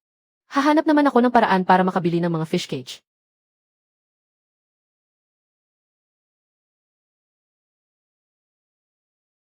May ilang tindahan ng gamit pangisda sa harap. Magtanong-tanong tayo sa bawat isa sa kanila.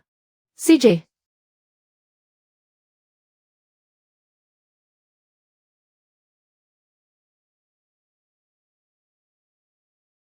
Boss, may ibinebenta ba kayong fish cage? Ay, pasensya na po. Ubos na ang mga fish cage namin. Sige po, salamat na lang, boss. Boss, itatanong ko lang po kung may ibinebenta kayong fish cage. Wala. Alis na kayo, bilis. Boss, kung wala, di wala. Ano bang kinatatakutan mo, huwag ka nang magtanong. Umalis na kayo agad. Hindi ko sila kayang banggain. Mananaliksik, Jin. Hindi mo ba napapansing may kakaiba? Ito na ang huling tindahan. Kung hindi pa rin tayo makakabili ng fish cage, mapapurnada na ang lahat. Hindi ko rin alam kung anong nangyayari. Magandang araw po, boss. Ano ang bibilhin ninyo? Gusto ko sanang bumili ng mga fish cage. Umalis na kayo, wala ako niyan. Boss, hindi ba yun ang mga yun? May mamimili na nga, bakit ayaw nyo pang magbenta? Sasabihin ko na sa inyo ang totoo. Nagbili na ang supplier naming si Boss K. Bawal daw kaming magbenta ng fish cage sa iyo at kay Binibining Jin. Kung magbebenta kami, hindi na nila kami susustentuhan ng paninda. Paano niya na lamang ako ito? Hindi ka naman kilala ng lahat. Pero kilalang kilala ng lahat si Binibining Jin. Bakit hindi mo lapitan ang papa ko? Binigyan na ako ng pagkakataon ni Boss Jin. Kung kahit ganitong kaliit na bagay ay hindi ko magawa, baka hindi na siya makipagtulungan sa akin muli. Kung ganoon, ako na ang kakausap sa kanya. May kinalaman din naman ito sa pananaliksik ko. Boss K, maraming salamat talaga sa inyo sa pagkakataong ito. Sa susunod, ako, si Hilong, ay susunod sa bawat utos ninyo. CJ. Pero kailangan mo munang bayaran ang lugi sa mga fish cage. Sige, bibili ako ng isang bulto ng mga fish cage. Para mapunan ang kakulangan. Ang pinakamalala, mag-aalaga na lang ako ng mas maraming isda sa dam. Hindi ako naniniwalang hindi ko mapapabagsak si Chen Feng.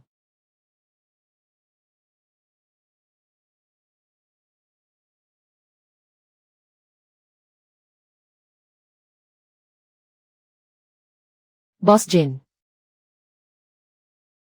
Papa. Bakit magkasama kayong pumunta rito?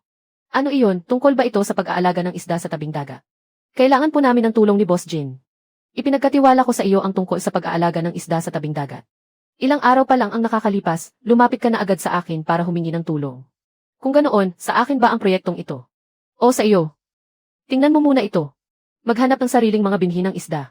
Palalimin ang mga kulungang lambat. Gamitin ang lalim para makontrol ang temperatura. Magtayo ng plataporma ng trabaho sa dagat. Araw-araw, sa takdang oras, hayaan ang mga may karanasang mangingisda. Nasuriin ang kalidad ng tubig. Mukhang kumpleto naman ito. Bakit kailangan mo pa ang tulong ko? Hindi kami makabili ng mga kulungang lambat. Hindi kami makapagsimula ng trabaho.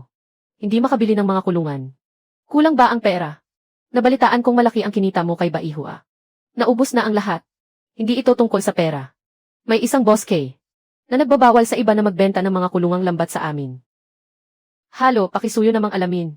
Sa mga kalapit na lungsod, kung ilan ang gumagawa ng mga kagamitan sa pangingisda. Pati na rin ang kanilang mga pinagkukunan ng supply. Konekta mo ako sa kanila. Naayos na. Bailing, umuwi ka muna. Salamat sa iyo, Bailing. Matagal na panahon na rin mula noong kusa siyang humingi ng tulong sa akin. Boss Jin, malinaw naman pong kayo ang tumulong sa akin. Bakit ninyo pa ako pinasasalamatan? Napaka-independyente niya palagi. Masaya naman ako para doon.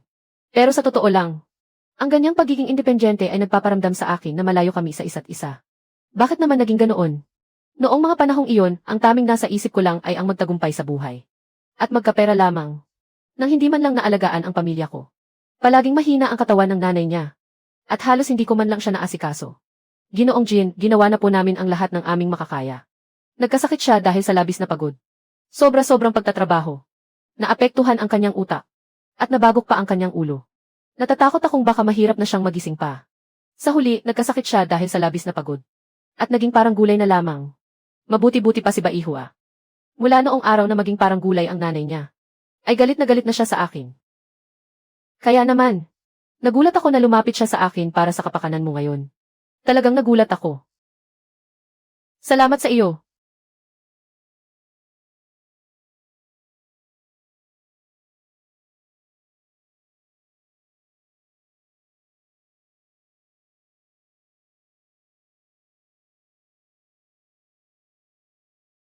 Mananaliksik Jin. Bakit hindi mo pa rin mapatawad ang papa mo? Napakaraming taon na ang lumipas. Kung hindi lang sana pera ang inatupag niya noon. At pinabayaan ang pamilya natin. Hindi sana naging parang gulay ang nanay ko. Nagkasakit sa sobrang pagod ang nanay ko. Kailanman ay hindi ko siya mapapatawad. Pero humingi ka ng tulong sa kanya kahapon. At inihanda niya naman ang lahat ng kailangan. Mahalaga ka pa rin sa kanya bilang anak. Lahat naman ng tao ay nagkakamali. Matanda na rin siya. Huwag mo nang ituloy iyan kundi aalis ako. Hay!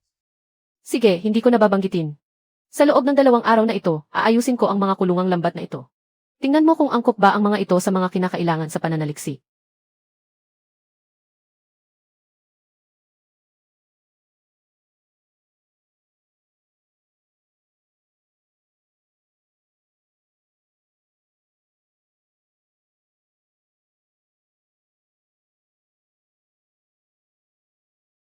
Lintik naman, napakaraming kulungan ang binili nila. Kulang na kulang ang mga tao natin. Hindi natin mapapalaki ang mga isda. Masasayang lang ang mga kulungang ito. Kuya Hilong, si Chen Feng, ay nag-aayos ng mga fish cage doon sa tabing dagat. Mga fish cage? Hindi ba naunahan na tayo ni Boss K doon?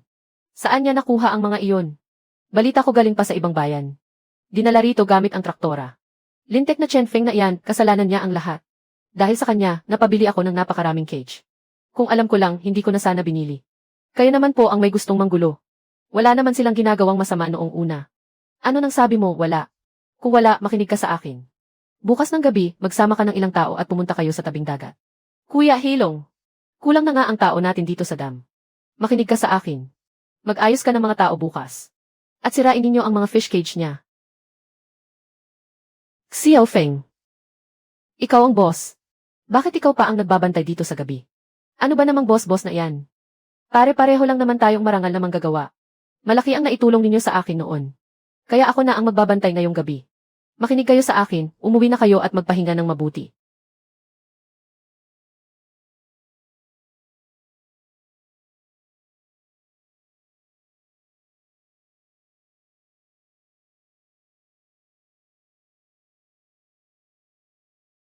Walang problema sa temperatura at kalidad ng tubig. Sino iyon?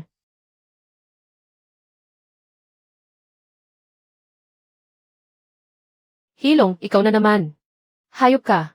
Hindi ka makalapit sa araw. Pero umaali-aligid ka kung gabi.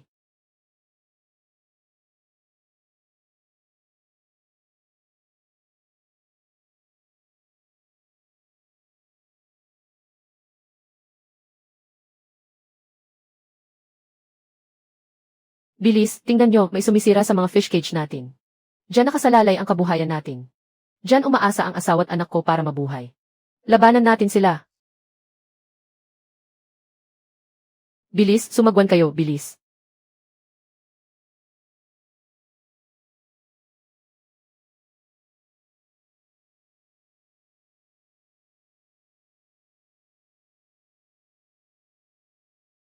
Boss.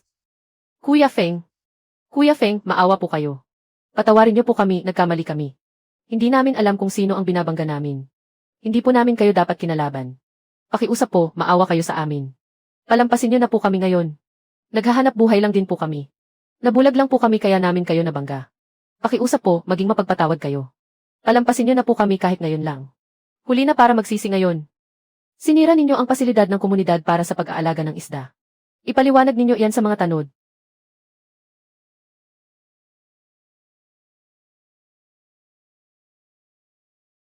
Nasaan ang mga tao? Nasaan sila? Buhay pa ba sila? Mabuti na lang at walang namatay. Mukhang alam pa rin ng mga taga na yon ang limitasyon nila. Wala talaga kayong kwentang tao.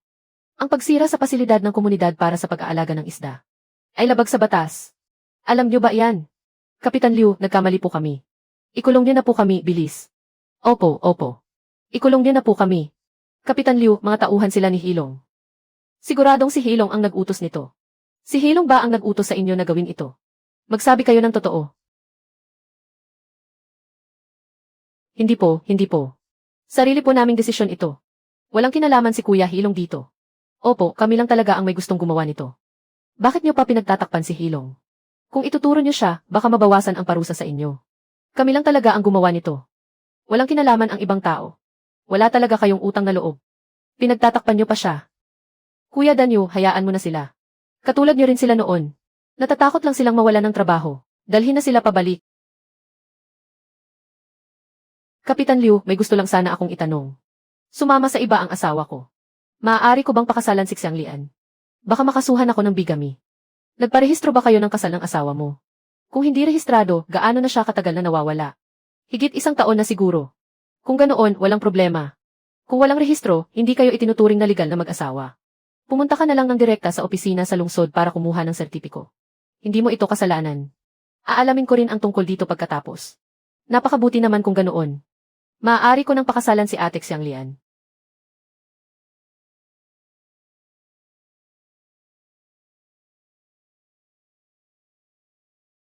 Ano na nangyari, Xiao Feng?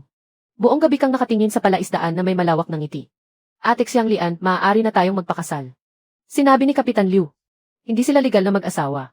Kailangan lang nating pumunta sa opisina sa lungsod para kumuha ng sertipiko. Talaga? Kung ganoon, ikaw na ang magiging lalaki ko simula ngayon. Tama, ikaw na ang aking asawa simula ngayon. Sandali lang.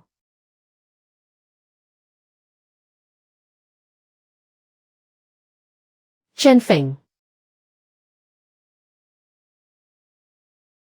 Ano nang kinatatakutan mo, kukuha rin tayo ng sertipiko mamaya. Nahihiya lang ako.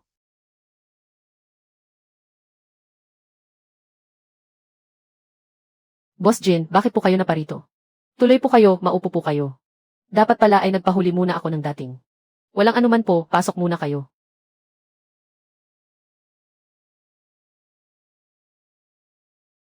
Boss Jin, may mahalaga po bang dahilan sa pagpunta ninyo rito?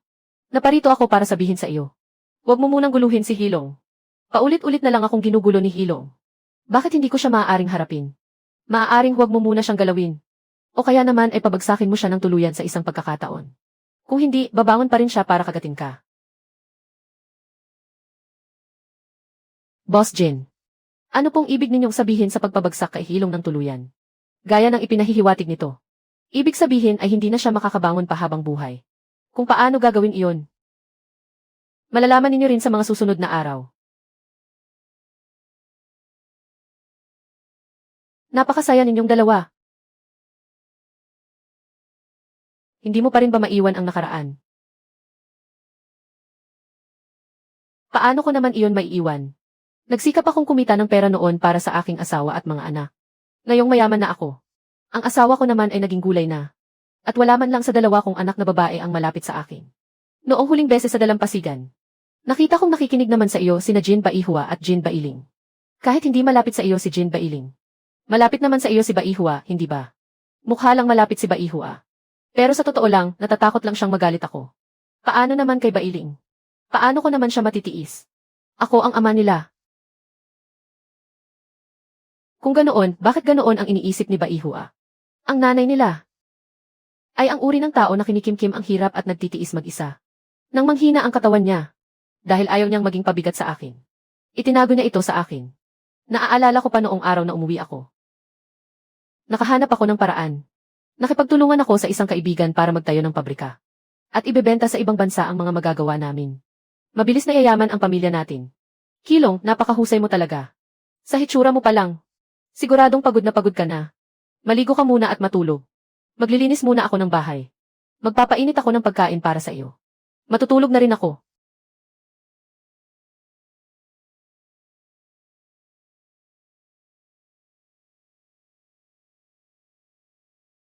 Asawa ko, ano nang nangyari sa iyo? Asawa ko, asawa ko.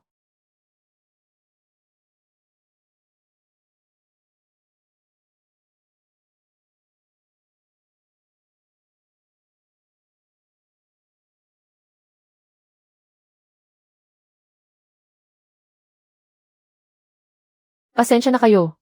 Pasensya na at nakita ninyo akong ganito. Boss Jin, dahil aksidente naman pala ang nangyari kay tita. Bakit galit na galit pa rin sa inyo si Bailing? Nasa ika-4 na baitang pa lang ng elementarya si Baihua noon. At nasa ika-2 baitang naman si Bailing. Sa murang edad, binuhat na ni Baihua ang mabigat na tungkuling alagaan ang kanyang kapatid. Para manatiling buhay ang asawa ko. Gumamit ako ng pera para lang dugtungan ang buhay niya. Bakit hindi niyo po ipinaliwanag ng malinaw sa kanila? Maiintindihan naman nila kung ipapaliwanag niyo. Hayaan na lang. Magsisilbi na rin itong parusa ko sa aking sarili. Para kahit paano ay gumaan ang loob ko. Papa, narinig ko po ang lahat ng sinabi niyo. Patawad po.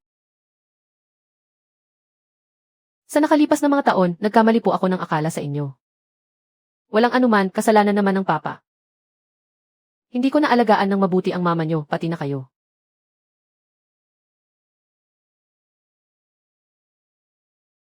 Bahay naman natin ito. Bakit lumabas pa tayong dalawa? Parang hindi tama ito, ah. Ang syunga mo naman, Xiao Feng. Sa wakas ay nagkaayos na ang mag-ama. Gugustuhin mo pa bang umistorbo roon? Ah, ganoon pala yon. Ngayon ka pa natulala. Noong gumaling ka, hindi ka naman natutulala sa akin ng ganyan.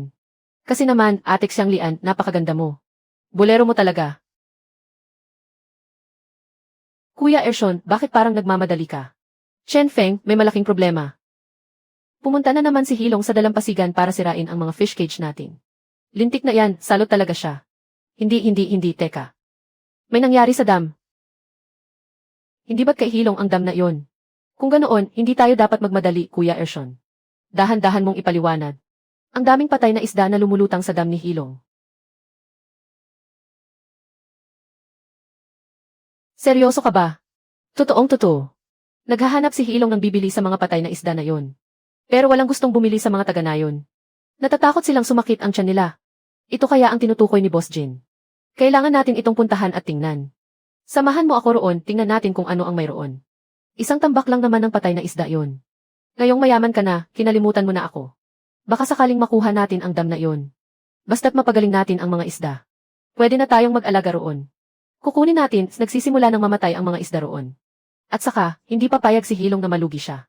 Paano mangyayari yon? Wala namang mawawala kung titingnan natin. Paano kung pwede nga, sige, tara na. Ituturo ko sa iyo ang daan. Paano naman si Boss Jin? Ako na ang magsasabi sa kanya. Sige, babalik din ako agad.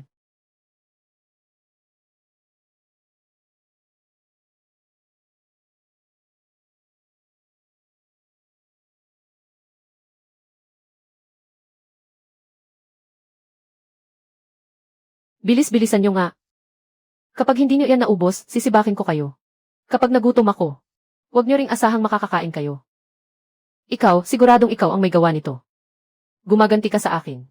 Pinatay mo ang lahat ng isda sa dam ko. At may lakas ka pa ng loob na pumunta rito. Hinto muna sa pagkuha. Umahon kayong lahat.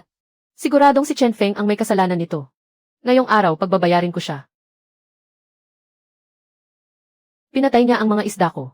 Tapos pupunta pa rito para pagtawanan ako, sige. Huwag mo nang asahang makakaalis ka pa ngayon. Tingnan natin kung paano ka pa magyayabang ngayon. Kaya ng kapangyarihan ng dragon ang ganito karaming tao. Sugod, mga kasama, sugod. Hilong, anong binabalak mo?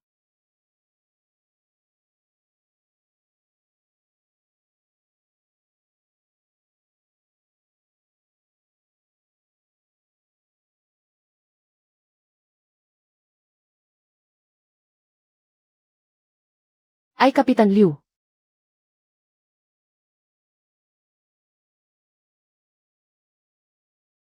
Hilong, bakit nagdala ka ng ganyang karaming tao? Gusto mo bang kalabanin ang pangkat ng seguridad? Hindi po. Paano ko naman po magagawa yon?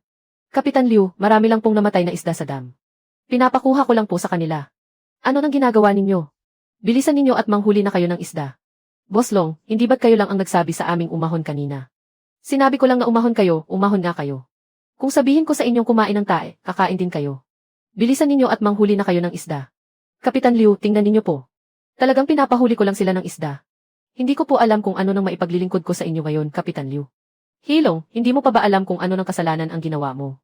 Ang mga paninirang puri at gulo, pinagawa ko lang naman sa mga tauhan ko. At hindi naman siguro nila ako ilalaglag, di ba?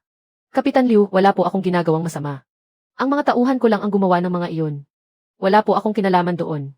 Hilong, hindi ang bagay na iyan ang tinutukoy ko. Kung ganoon, ano po ba ang tinutukoy ninyo? Hindi ko po yata kayo naiintindihan. Tingnan mong mabuti, matagal ka nang hindi nagbabayad ng tamang buwis. Napakalaki ng halagang nasasangkot dito. Inaaresto ka ngayon sa ngalan ng batas. Malinaw na ba? Sino nang may gawa nito? Saan nanggaling ang ebidensya? Ako. Boss Jin. Bakit, Hilong? Alam mo namang kasosyo ko si Ginoong Chen. At tinutulungan niya ako sa proyekto sa pag-aalaga ng isda. Pero bakit palagi mo pa rin siyang ginugulo? Wala ka na ba talagang respeto sa akin kay Jin Kilong? Kapitan Liu, pasensya na sa abala. Pakidala na po ang taong ito at panagutin sa batas. Boss Jin, kahit na umiwas sa buwis si Hilong, hindi pa rin natin siya tuluyang mapapabagsak sa isang hampas lang, di ba? Dati, para lang makiusap kay Boss K na kalabanin ka. Gumastos siya ng malaki para bumili ng mga kulungan at semilya ng isda. Kaya ngayon, wala na siyang natitirang pondo. Kung ayaw niyang makulong, kailangan niyang ilipat sa iyo ang karapatan sa pamamahala ng reservoir. Kapag kinuha mo na ang pamamahala, baka magpasalamat pa siya sa iyo.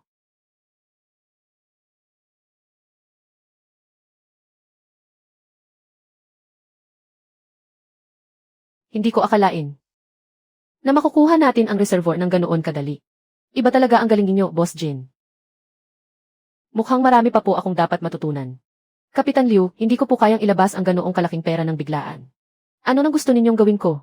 Noong umiiwas ka sa pagbabayad ng buwis, dapat alam mo nang hahantong ka sa ganito. Binibigyan kita ng 3 araw para bayaran ang 80,000 multa. Kung hindi, mabubulok ka sa kulungan. Kumuha ka na ng pera para sa multa ngayon. Pero wala talaga akong mailalabas ngayon. Problema mo na yan. Kung umasta ka sa iba, napakahambog mo. Ngayon naman, nagpapaawa ka sa akin. Walang ganyan sa akin, sinasabi ko sa iyo. Huwag mong subukang tumakas, may magbabantay sa iyo.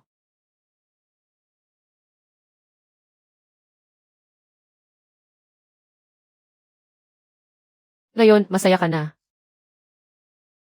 Makukulong na ako. Hindi nandito ako para tulungan ka. Kung ayaw mong makulong, pwede kitang tulungan. Sapat na sa akin na hindi mo ako ipahamak. Paano mo naman ako tutulungan? Ibigay mo sa akin ang karapatan sa pamamahala ng reservoir. At ilipat mo sa akin ang lahat ng kagamitan. Bibigyan kita ng 50,000. 50,000, nagbibiro ka ba? Ang karapatan pa lang sa reservoir, higit 30,000 na. At ang mga kulungan ko ng isda na may semilya, hindi bababa sa 80,000. Tapos 50,000 lang ang ibibigay mo sa akin. Patay na ang lahat ng mga isda mo ngayon. Huwag mo nang sabihing may halaga pa ang mga kulungang iyan. Saka sa ganitong sitwasyon, may iba pa bang bibili niyan bukod sa akin? Hindi ba tinutulungan pa nga kita? Hindi ba pwedeng taasan mo pa ng kaunti? Mabuti nga at hindi na kita sinasamantala sa oras ng kagipitan mo. Sa tingin mo ba ay dadagdagan ko pa ang ibabayad ko sa iyo? Sa bagay, sige, sa ganyang halaga na lang. Salamat, hahaha, deal.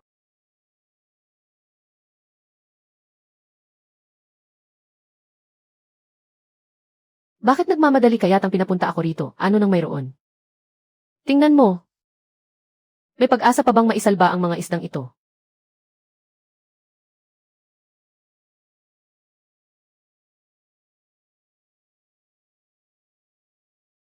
Masyadong mataas ang densidad ng mga isda rito. Kulang na kulang ang oksiheno sa tubig. Masyadong hindi propesyonal. Nararamdaman kong marami pang isda ang hindi pa tuluyang namamatay. Pero iisa lang ang imbaka ng tubig na ito. Para makapag-alaga ng isda, kailangan ba nating isakripisyo ang ilan sa kanila? Para mabuhay ang mga natitira. Ang bream, croaker at malaking mudskipper. Pwede mong subukan ang 3 uri na ito. Alagaan sila sa dagat. Pwede nating subukan kung lilipat tayo ng lugar sa tabing dagat para gumawa ng mga baklad. Kaya bang mabuhay at alagaan sa dagat ang 3 uri ng isdang ito? Hindi ako sigurado. Sabi sa mga libro ay pwede. Pero base sa mga huling karanasan, maraming totoong sitwasyon ang iba sa nakasulat sa libro. Kung magkagayon, mas maraming taganayon ang mabubuhay natin. Ang mga isdang mabubuhay ay maibebenta pa sa mas malaking halaga, subukan natin. Ang pinakamasama lang naman ay masayang ang pagod natin. Kaunting lakas lang naman ang mawawala sa atin. Magiging isang napakagandang eksperimento ito. Tutulungan din kitang mag-apply para sa pondo. Bilang suporta sa proyekto. Sige, tatawagin ko na ang mga taganayon ngayon para tumulong. Xiao Feng, kakayanin ba natin ito? Kuya Ershon, magsama ka ng mga tao para hulihin ang mga bream, croaker at malaking mudskipper. At dalhin ang mga ito sa tabing dagat. Ipasok muna sila sa mga bakanting baklad doon. Magsasama naman ako ng mga tao para kalasin ang mga natitirang baklad. Pagkatapos ay dadalhin din natin sa tabing dagat para assemble. Ang pag-aalaga ng isdang tabang sa dagat. Mabubuhay kaya sila, wala na tayong ibang magagawa kundi ito. Dahil kung hindi natin ito gagawin, mamamatay din naman sila. Hindi ba, naintindihan ko na? Buhay pa rin ang mga yan kaya subukan na natin. Kilos na, mga kasama. Iligtas natin ang bawat isdang kaya nating isalba. Huwag nating hayaang masayang ang buhay ng mga isdang ito. Bilis-bilisan ninyo. Para sa nayon natin, si Xiao Feng ay kinuha na ang buong imbakan ng tubig. Hindi natin pwedeng hayaang siya lang ang pumasa nito. Ah!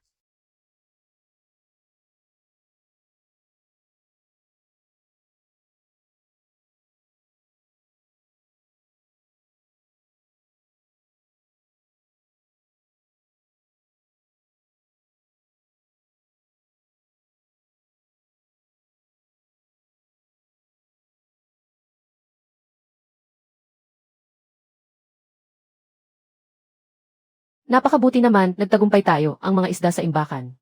Halos lahat sila ay nabuhay muli. 10% lang ang namatay. Hindi na sayang ang pagod ng lahat. Nagbunga ang ating pagsisikap. Napakaraming taga-nayon ang narito sa imbakan ng tubig. Sino ba naman sa nayon ang hindi nakakaalam sa relasyon natin? Siya nga pala, magpakasal na tayo sa mga susunod na araw.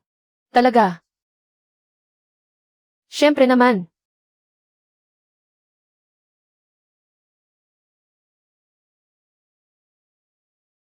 Bakit ba palagi siyang dumarating sa maling pagkakataon? Boss Jin, napakagandang pagkakataon naman po. Nga po, napakagandang pagkakataon.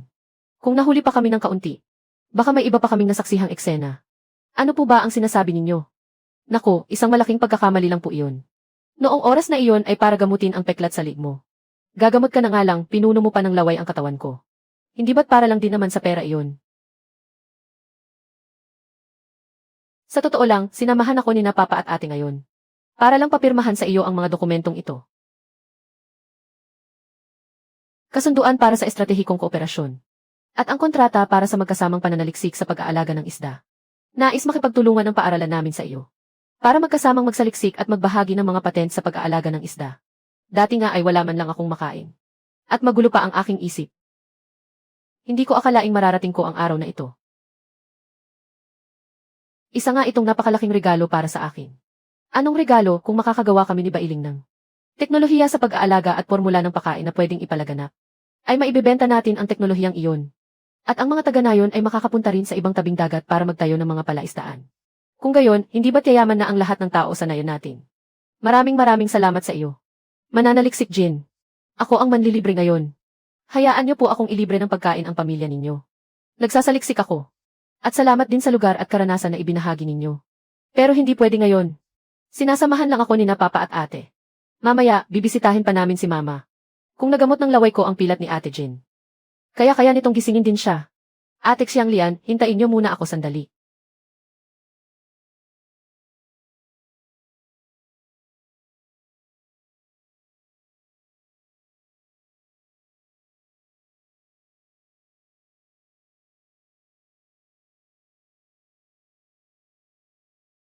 Para gamutin ang pilat ni Ate Jin. Laway lang ay sapat na. Pero ngayon para gisingin ang nanay nila. Kailangan ko talagang mag-alay ng sarili kong dugo. Dapat ay sapat na ito. Xiao Feng, saan ka nang galing? Bakit nasugatan ang kamay mo? May inihanda lang akong ilang bagay. Natusok lang ako ng kahoy nang hindi sinasadya. Balak ko pong sumama kay Boss Jin para bisitahin siya. Ate Xianglian, bumalik ka muna at magpahinga. Boss Jin, maaari po ba? Sige, tara na. Lidalu, nakalabas ka na pala, ano nang balak mong gawin?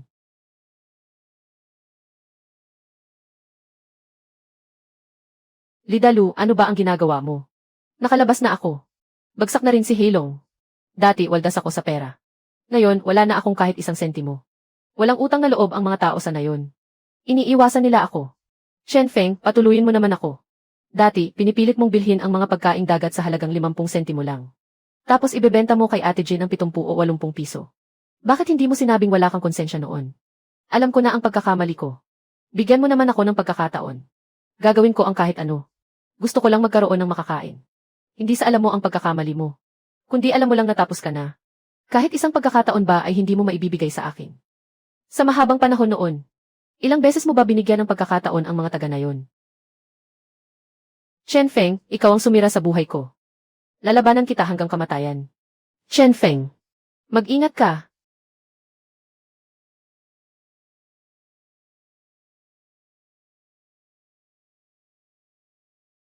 Tangkang pagpatay, Lidalu. Ngayon, sigurado akong may makakain ka na habang buhay sa kulungan. Kuya Ershon, dalhin mo siya sa mga tanod. Boss Jin, pasensya na po sa nangyari. Walang anuman. Sa isang banda, dapat mo pa nga siyang pasalamatan. Kung hindi dahil sa panggigipit niya sa presyo noon. Malamang ay nagbebenta ka pa rin ng pagkaing dagat ngayon. Haha, sa bagay po. Ate Xianglian, sasamahan ko muna si Boss Jin na bisitahin ang asawa niya. Babalik din ako mamayang gabi. CJ, hihintayin kita. Boss Jin, nakakahiya naman po na kayo pa ang nagmamaneho. Nahihiya talaga ako sa inyo. Ayos lang, baka ito talaga ang tadhana. Salamat, Chen Feng. Ipinakita mo sa akin ang isa pang posibilidad para sa amin ng asawa ko. Ngayong araw, magkasama tayong magpaalam sa kanya. Magpaalam.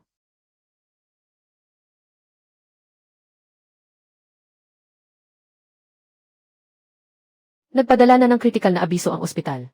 Higit 10 taon na siyang nakahiga roon. At ang mga organo ng kanyang katawan ay humina na sa puntong hindi na kayang suportahan ang kanyang buhay. Kaya nagpa siya kaming, baka may pagkakataon pa po. Huwag po kayong sumuko. Huwag mo na akong aluin. Sa dami ng taon na lumipas, tinanggap ko na ang katotohanan ito.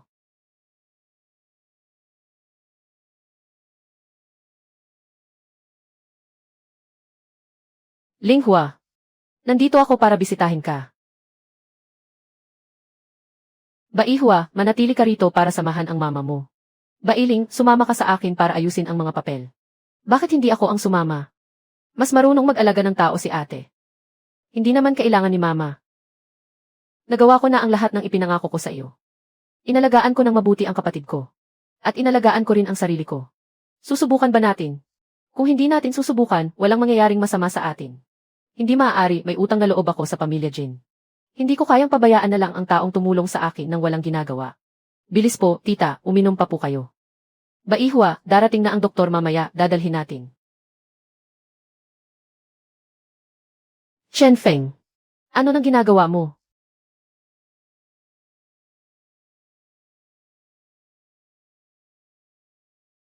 Chen Feng, itinuring kitang matalik na kaibigan kahit magkaiba ang edad natin. Pero bakit mo ginagawa ito sa asawa ko? Ano ba talaga ang laman ng bote mong iyan? Pauwiin ko na sana si Hualing para sa kanyang mga huling sandali. Bakit kailangan mo pa siyang tratuhin ng ganyan?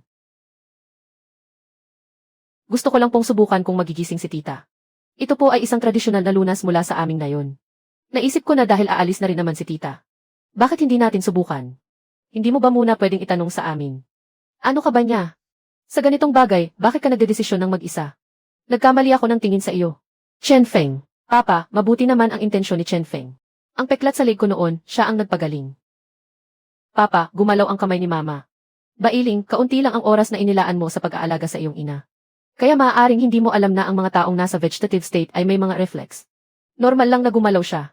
Pagkatapos asikasuhin ng doktor, iuwi na natin ang iyong ina. Para makapahinga na siya ng payapa. Chen Feng, umalis ka na. Kasalanan ko ito. Hindi ko dapat kita isinama rito. Hindi ko rin alam kung bakit kita dinala rito. Kung epektibo nga, hayaang inumin ito ng buo ni tita.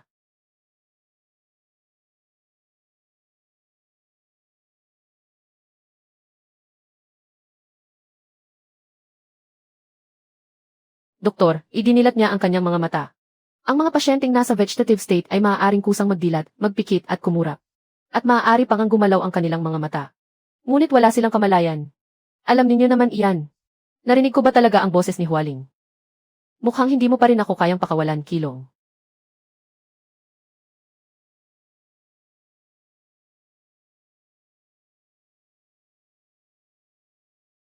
Kilong.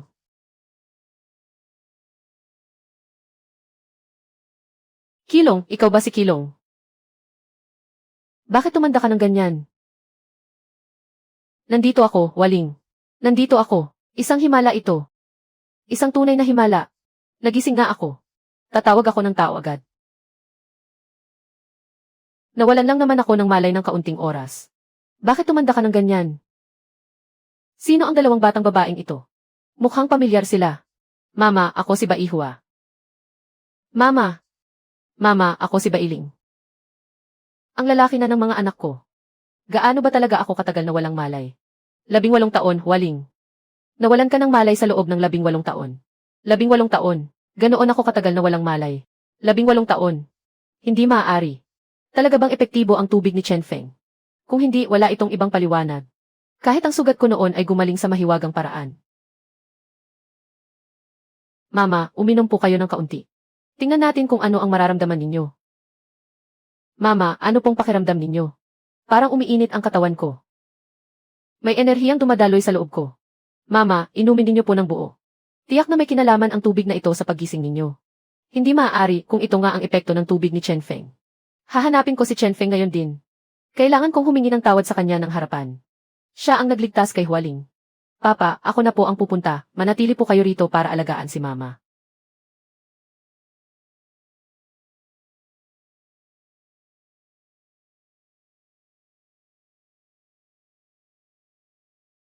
Chen Feng, Chen Feng. Sino ang tumatawag sa akin?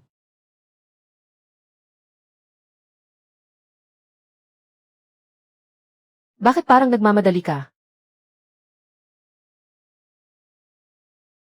Bilis, gising na si Mama, sumama ka sa akin pabalik. Ano? Gising na si Tita.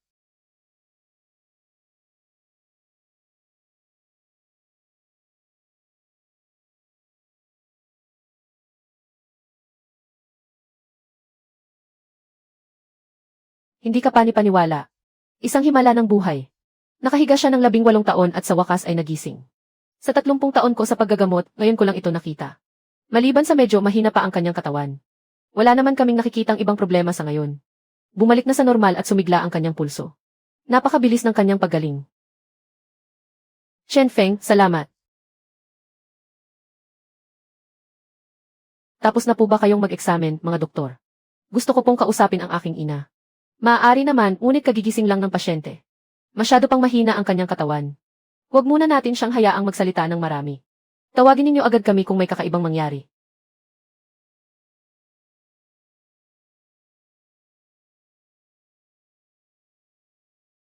Boss Jin, ano pong ginagawa ninyo? Utang ko sa iyo ang buhay ng aking asawa. Iniligtas mo ang buhay ng aking asawa. Maliit na bagay lang po iyon. Kung hindi dahil sa tulong ninyo, Boss Jin, hindi ko rin susubukan ang mapanganib na paraang ito. Chen Feng, mayroon pa ba nung tubig na iyon? Gusto ko itong bilhin sa mataas na halaga. Kahit magkano pa ang halaga nito. Basta't kaya kong bayaran. Ngunit dugo ko po ang laman yan. Kung kukuha pa ng ganyang karaming dugo, baka mamatay na ako. Boss Jin, hindi po ito usapin ng pera. Papa, samahan niyo muna si Mama. Chen Feng, sumama ka sa akin sa labas, mag-usap tayo. Chen Feng, doon sa tubig na ipinainom mo kay Mama, mayroon bang nanggaling sa katawan mo? Anong nanggaling sa katawan ko? Matagal ko na itong pinaghihinalaan. At hindi ko man lang nagawang itanong noon. Ngayong gising na si Mama, naintindihan ko na ang lahat. Dugo ko nga iyon at hindi kakaunti ang ibinigay ko. Para lang gumaling siya. Kahit anong hilingin mo, ibibigay ko. Kahit pa ako mismo ang hingin mo. Huwag mong sabihin yan. Maliit na bagay lang naman iyon. Kaya lang, hindi ako pwedeng magbigay ng maraming dugo. Kailangan ay paunti-unti lang. Dahil kung hindi, manghihina ang katawan ko. At huwag mong ialay ang sarili mo bilang kapalit. Hindi iyon karapat-dapat. Sapat na sa akin na marinig iyan mula sa iyo. Kakainggit naman si Qin Xianglian. May isang tapat at mapagmahal na lalaking nagmamahal sa kanya. At makasama siya. Noong may sakit ka pa, inalagaan ka niya. At ngayong magaling ka na, pinoprotektahan mo naman siya. Sana mas maaga kitang nakilala. Isang hangal lang naman ako noon. Hindi ko nga alam kung sino ako. Kung hindi dahil kay Ate Xianglian. Siya at ang mga taga na yon, ay baka hindi man lang ako tinapunan ng tingin. Lalong hindi magkakaroon ng ugnayan sa isa't isa. Marahil ito ang tinatawag na tadhana. Baka tama nga siya. Kapag dumating ang tadhana, kusang mangyayari. Ngunit kung hindi pa ito oras, walang silbi kahit ipilit mo pa. Bakit kailangang pilitin ang hindi para sa iyo? At ibig sabihin lang yon, hindi ako ang lalaking para sa iyo. Nga, marahil ang mga perpektong bagay ay mayroon pa ring bahaging hindi perpekto. Pupunta ka ba kapag dumating ang araw na iyon, marahil?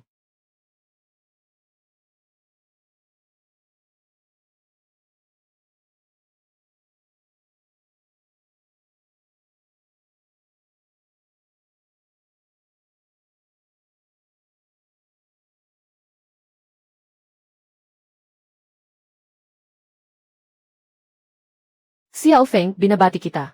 Sa wakas ay ikinasal na kayo ni Xianglian. Binabati ko po kayo, kuya at ate. Napakaganda mo, ate.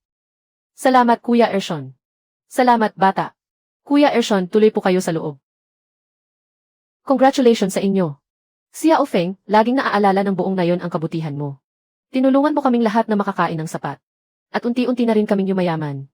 Kapitan, huwag niyo pong sabihin iyan. Kung hindi po dahil sa pag-aalaga ninyo at ng mga taga-nayon sa akin noon. Matagal na po akong namatay sa gutom. Paano pa ako aabot sa araw na ito? Totoo po, Kapitan.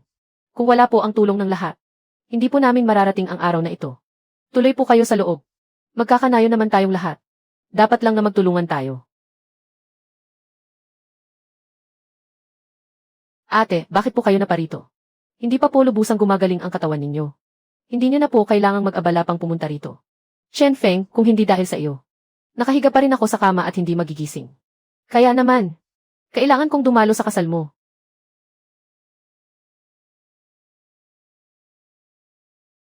Chen Feng, napakawalang puso mo. Nagawa mo pa akong talikuran at magpakasal sa ibang babae. Liu Qi, hindi ba't sumama ka na kay Chen Daqiang? Anong ibig mong sabihin na sumama? Pinsan ko siya. Sumama lang ako sa kanya sa lungsod para magnegosyo. Ngayong nalugi na ang negosyo. Siyempre babalik ako para hanapin ka. Teka. Liu Qi, wala ka ba talagang kahiyan? Ikaw mismo ang nang iwan sa akin noon. Tapos ngayon may kapal ka pa ng mukha na bumalik. Mag-asawa pa rin tayo sa batas. Matagal lang tayong hindi nagkita. Bakit hindi ako pwedeng bumalik? Ngayong mayaman ka na, ayaw mo na akong kilalanin. Napakawalang hiya talaga. Sumama sa iba noon. Tapos ngayon may kapal pa ng mukha na bumalik. Nasaan ka noong naging baliw si Xiao Feng? Kung hindi dahil sa pag-aalaga sa kanya ni Xianglian. Matagal na sana siyang patay. Naging baliw si Xiao Feng dahil sa galit sa kanya. Liu Qi, noong sumama ka kay Chen Daqiang. Dahilan para mawala sa sarili si Xiao Feng. Si Qin Xianglian at kaming lahat ang nag-alaga sa kanya sa lahat ng hirap. Ngayong mayaman na si Xiao Feng. Saka ka naman babalik. Sino ka sa akala mo? Nakikita ng langit ang lahat ng ginagawa mo. Liu Qi, ang lahat ng ginawa mo. Tanda ng buong nayon. Mag-asawa kami ni Chen Feng. Kaya may karapatan ako sa mga ari-arian niya. Noong mahirap pa, walang may gusto. Ngayong mayaman na, pinag-aagawan na. Narinig mo na ba iyon? Anong nangyayari rito? Bakit ang daming tao rito, Kapitan Liu? Matagal nang iniwan ng babaeng ito si Chen Feng. At ngayong nakita niyang mayaman na si Chen Feng, bumalik siya para manghingi ng parte sa ari-arian. Gusto ko lang itanong kung legal ba ang ginagawa niya. Nabalitaan ko na ang tungkol dito.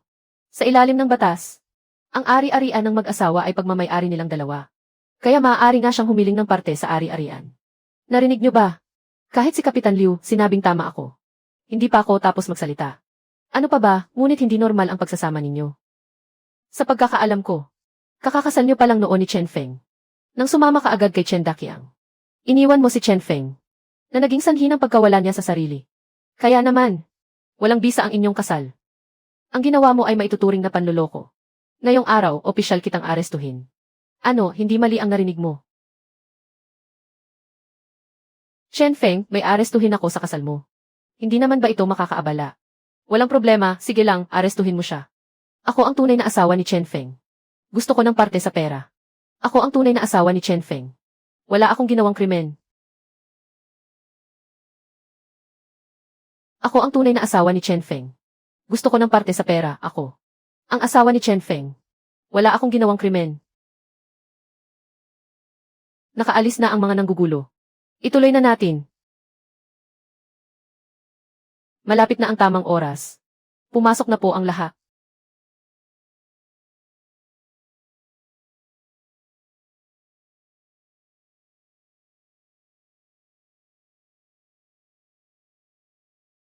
Ako po ang tagapagdaloy ng kasal ngayong araw. Sa ngalan ng ating bagong kasal. Sa bawat miyembro ng pamilya na narito. At sa bawat kaibigan. Taos puso kaming nagpapasalamat at malugod kayong tinatanggap. Dumating na ang magandang pagkakataon. Itinakda na ang masayang sandali. Tumayo po tayong lahat. At salubungin natin ang pinakamainit at pinakamahabang palakpakan. Ang pinakamasayang lalaking ikakasal ngayong araw.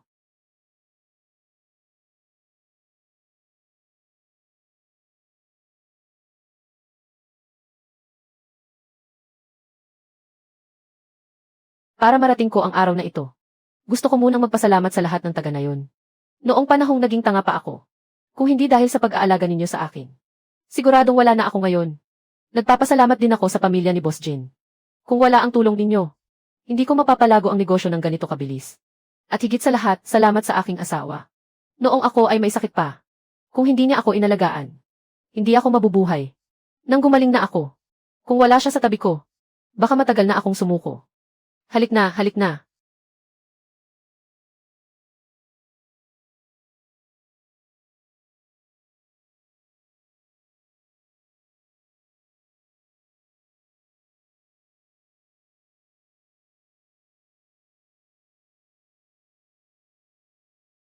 Ngayong araw, may gusto rin akong ianunsyo. Ang aking asawa, sa tulong ni Chen Feng, ay halos ganap ng gumaling. Kaya naman, bilang pasasalamat kay Chen Feng, sisimulan ko ang proyekto para sa pamamahagi ng mga pagkaing dagat. Upang gawin itong pinakamalaking pamilihan ng pagkaing dagat sa buong rehiyon. Ako ang buong magpupondo sa bagong proyektong ito. At si Chen Feng ang magmamay-ari ng 51% ng shares. Boss Jin. Masyadong malaki naman po ito. Chen Feng, napakalaki ng utang na loob ng pamilya ko sa iyo. Kung talagang nahihiya ka, sa hinaharap, gawin mo akong lolo ng anak mo. Ano sa tingin mo? Kung ganoon, magiging ninong na rin kita, hahaha. Ikaw ang nagsabi niyan ah. Hindi ko sinabi yan. Ate, nakita mo na ba si Papa na ganyan? Hindi yan katulad ni Papa, ngayon ko lang nakita. Ang seryosong si Papa, naging ganyan pala. Talagang hindi ako makapaniwala. Ganyan talaga ang Papa ninyo noon pa. Siguro noong naging gulay ako. Unti-unti siyang naging seryoso. Parang noong elementary pa ako, hindi naman ganyan kaseryoso si Papa. Kaso napakabisi niya. Madalang ko lang siyang makita. Kaya ngayong araw, sasamantalahin ko na rin ang pagkakataon. Sana ang mga taga nayon at ang mga kaibigan ay sumali rin sa negosyong ito. Para sama-sama tayong umunlad at yumaman. Sa hinaharap, sinumang bata sa nayon ang makapasa sa kolehiyo. Ako na ang magbabayad ng buong matrikula nila. Wow! Mabuhay!